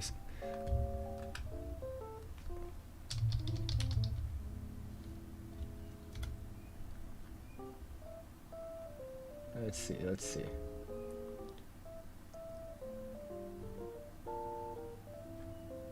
What are you, Patrick Sates? I do recognize his name.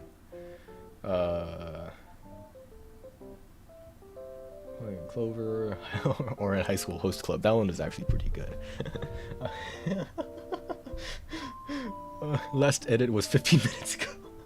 Let's go. Let's go. Yo, Ira Gamagori and Kill la Kill. Okay, well, I'm just gonna scroll past the anime. I'm gonna go straight to, hey, yo, movies? Lego Atlantis the movie first made Lance Spears, let's go. Wow, YouTube blocked my comment to go to Play Asia. What? Oh yeah, maybe if it was a website link, I don't know. Okay, video games, here we go. World of Warcraft, Castlevania, Tekken, Bob, G.I. Joe Rise of Cobra, StarCraft, I haven't, okay. Let's scroll down to something that I actually know. Dragon's Dogma, I played. Oh, Fire Emblem Awakening, Basilio and Laurent. Damn, the official credits mistakenly labeled Laurent voiced by George C. Cole. Damn. Damn. Smash Bros. Who the hell's Magnus?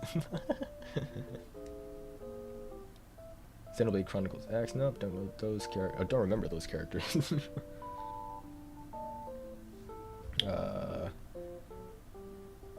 Jiren in Fighter Z. You said you had 60 and I said to go to Play Asia and it didn't post it. Oh yeah, $60, yeah. Oh, is he the Dragon Ball guy?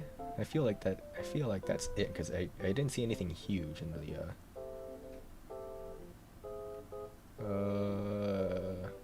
what am I doing? What am I doing? Oh, hold on. Let's see an update on the paper here. All right, page 1 of 3, 2 of 3. All right, so we got 2 out of 3, and a little bit. Well, yeah. Once this is gone, it actually is gonna be 2 out of 3. Oh my god. Oh my god. How am I going to... Oh my god, he spelled paid, like to pay, past tense of pay, as P-A-Y-E-D, bro. What? What? Chris Sabat? Oh, probably, yeah. Chris Sabat is the one I recognize, yeah. How do you spell paid like P-A-Y-E-D, bro? Oh, I mean, I've definitely had worse. Have you ever had like a actual stroke reading an essay? I had like I think it was like a 20-page essay or something, and it was like I had an aneurysm reading the grammar of this one person. I don't know how the hell people get in. Well, right. Oh, what did you just delete? What did you delete? What the fuck? Oh, okay, you just... okay. Pain. Pain spelled like that just looks like a Final Fantasy character. Isn't Final Fantasy X2 Pain spelled like that? I think so. Or at least with an E at the end. Oh, okay. The stream will not end. I will not back down from that promise. The stream does not end until this is done.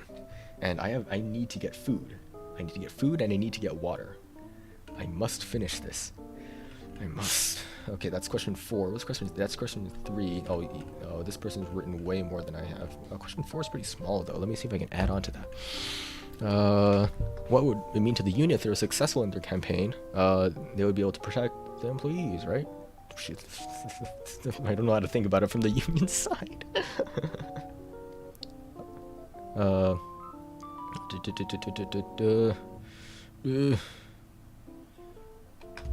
You know what? This is where Google comes in handy. What do unions gain?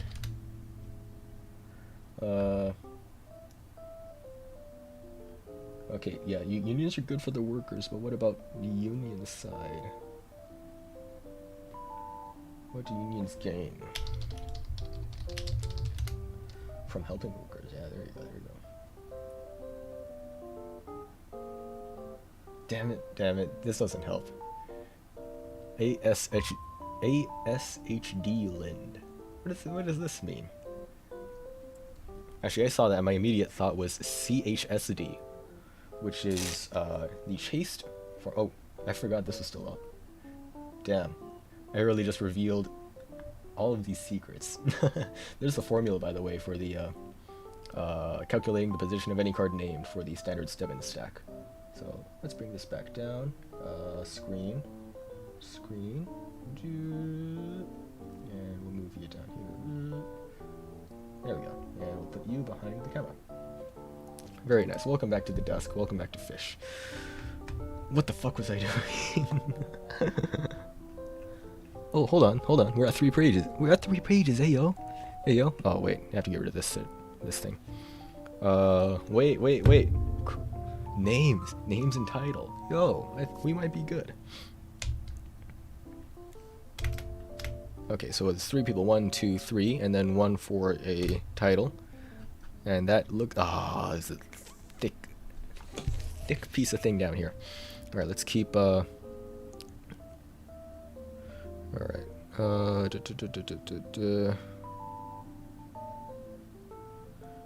Okay, here we go. Well, we're close.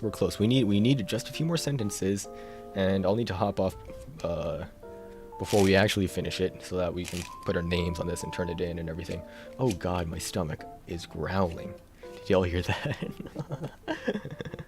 All right. Is my BGM still going? I forgot I took off the freaking headphones. That's fine. We're all good.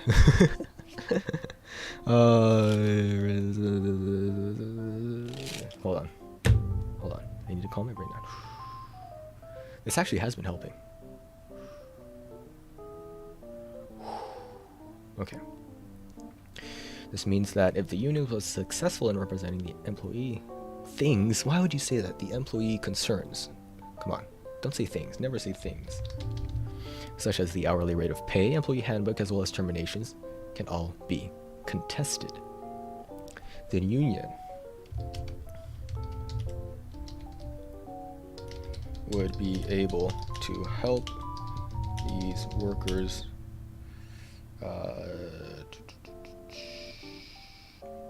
exercise their rights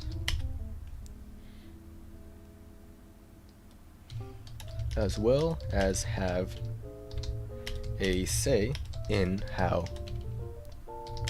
the company manages itself. There are other ways to say that, but this is probably the most simple way to do it. And you still have to do a quick proofread. Screw that. I know my part's good, or it's decent, so, and that came in first. Check for this at the beginning, at the sentence, make sure it's clarified. Oh, yeah. Question, do you think your professor is going... Typo! I know you just corrected, but typo located, You were talking mad shit, but look at you now. Do you think it's going to care if it's not exactly 3 pages? Probably not, honestly, because we can just say that, where the second member didn't show up, or they did... Well, we don't want to throw them under the bus, because I did meet them, and they were cool about it, but it's just a Discord, it's an online thing. It's unfortunate. So I can just explain that, and we'll probably be good. And this isn't like a main sort of essay thing either. Like, the big thing that we're going to have to do is actually do a negotiation.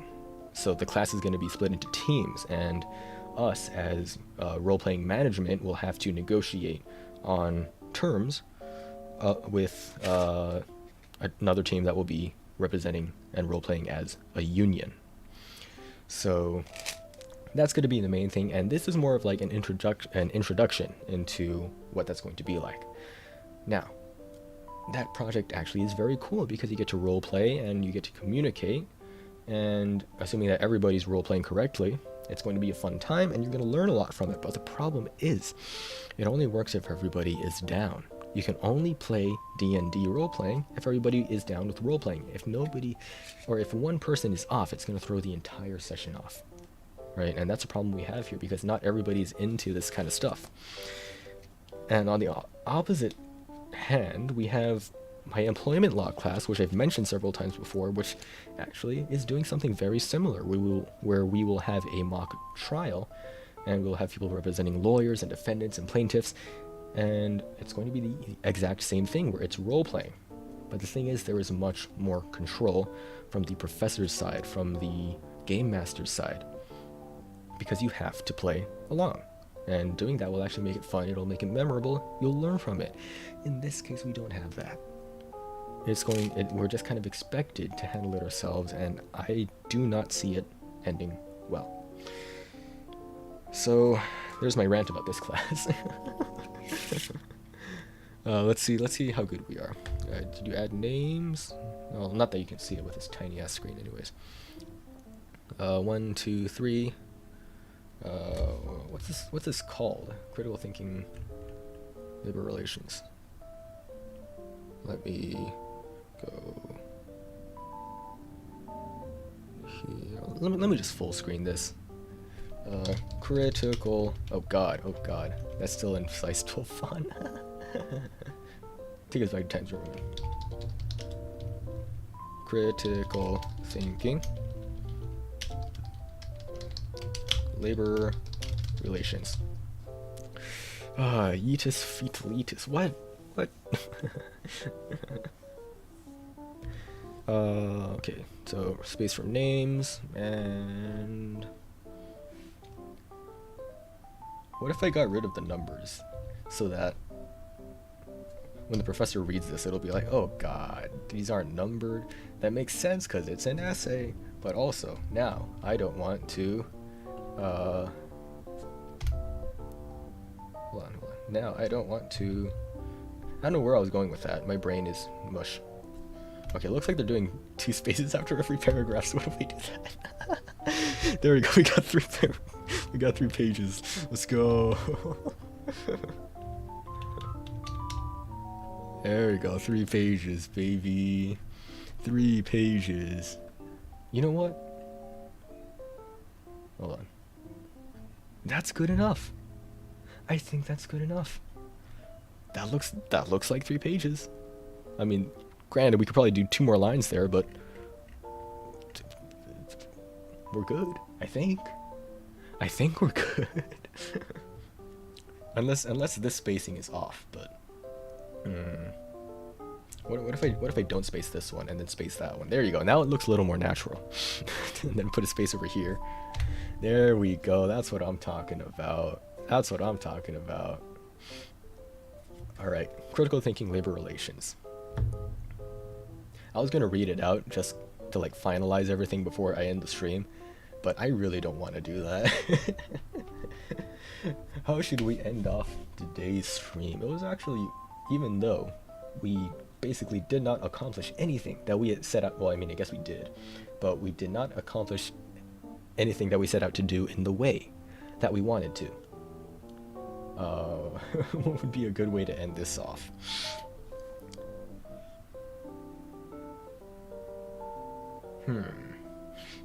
Something with the automaton, maybe. I'll take a song, any song requests, and I'll turn on the reverb and let the Kirby automaton sing us one final song before I end off the stream. One more successful stream. Maybe successful stream. Let's see, what would be something good to end off on? We were talking about anime. Does everybody know Gurenge? We did 3 sentences, that's good.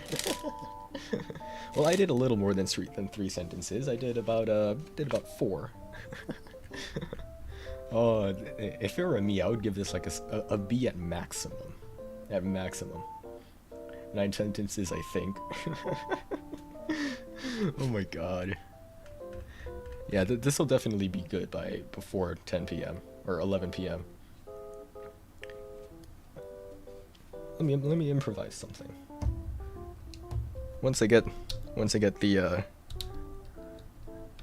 thing moving, we should be good.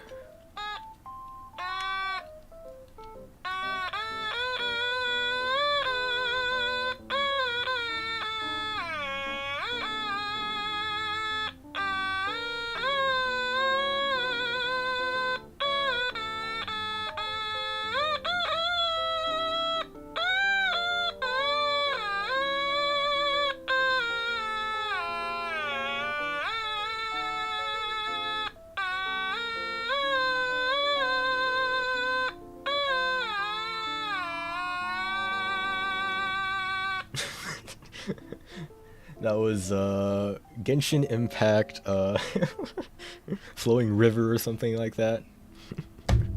Let's do another one. What do we got? What do we got? Oh, you know what? You know what? I know a perfect way to end this off. I mentioned earlier, concertinas, right? Concertinas and how they were the predecessor. Oh, I forgot we had the BGM still going. I'm dumb. I'll take the concertina out. I'll do one piece for y'all. I'll see if I can remember it, because I haven't taken it out in ages. So, before there was... let's see. How far can I tilt the camera up before I... let's see. There we go. Let me just squeeze that in. Before there was the accordion, before there was the harmonica, before there was the melodica, there was the concertina. And this was invented in about like the 1800s, mid 1800s. This is what it looks like. And just like an accordion, you press a button and you activate the bellows. And it plays a note. Now, from there, this is the interesting part, the note layout. Imagine a piano, right? The white keys, the black keys. The white keys are the inside row, and the black keys are the outside row. So, starting from here, which I believe is C.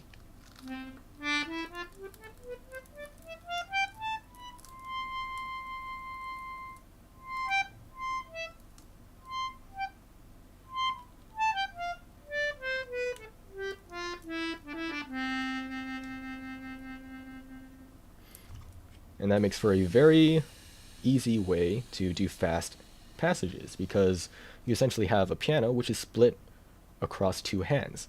So for a piano, if you want to play something fast, you would have to go like with one hand. With the concertina, it would be split across two. Now that does require a little bit more coordination. And honestly, this is probably one of the... Oh god, how many... I should stop using those. This is this is one of the hardest things that I've ever tried learning. But I think it's worth it because it sounds great.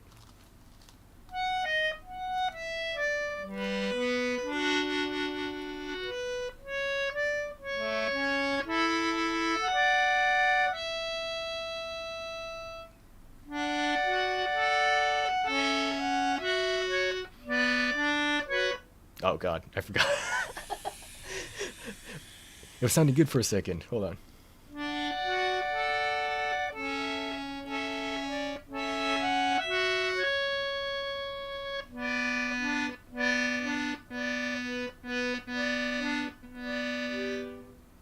Damn, I forgot. Well, that was a little bit of reminiscence from Xenoblade.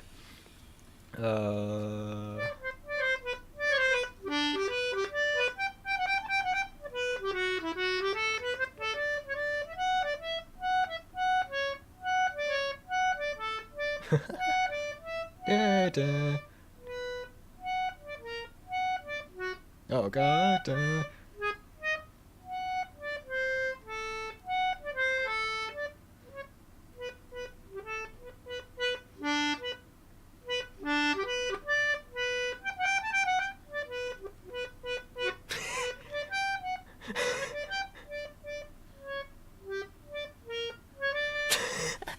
It's so scuffed. I haven't touched this in ages. I have like some of my muscle memory down, because a lot of this is muscle memory, right? Because you can't actually see the notes. So I remember some, and then my brain just explodes.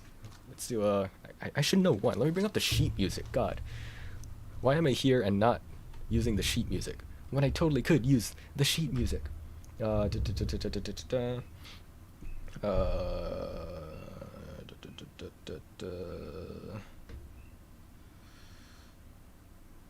Flat.io, I think, is what I used.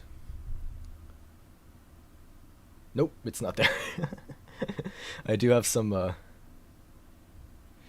sheet music here, which I've arranged specifically for concertina, but I don't remember jack shit. So here's...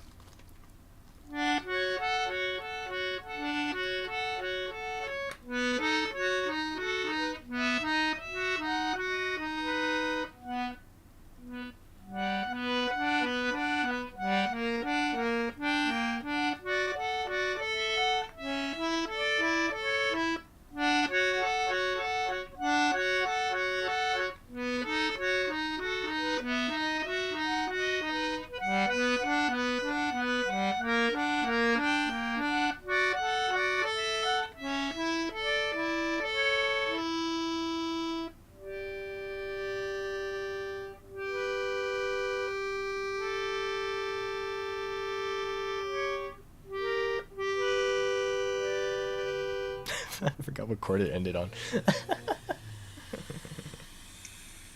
Okay, if I run through this one really fast, I might be able to end it off nicely.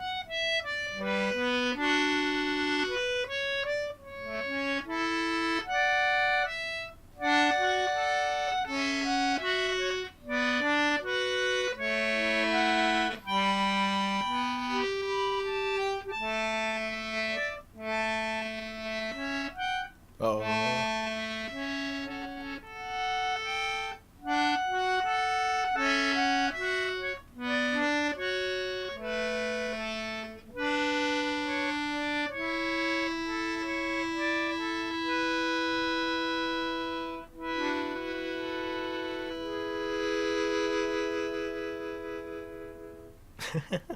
There we go. I played it real fast and that got my muscle memory working. Okay, I am starving. I don't know if that made for a good ending to the stream or not, but it was pretty scuffed.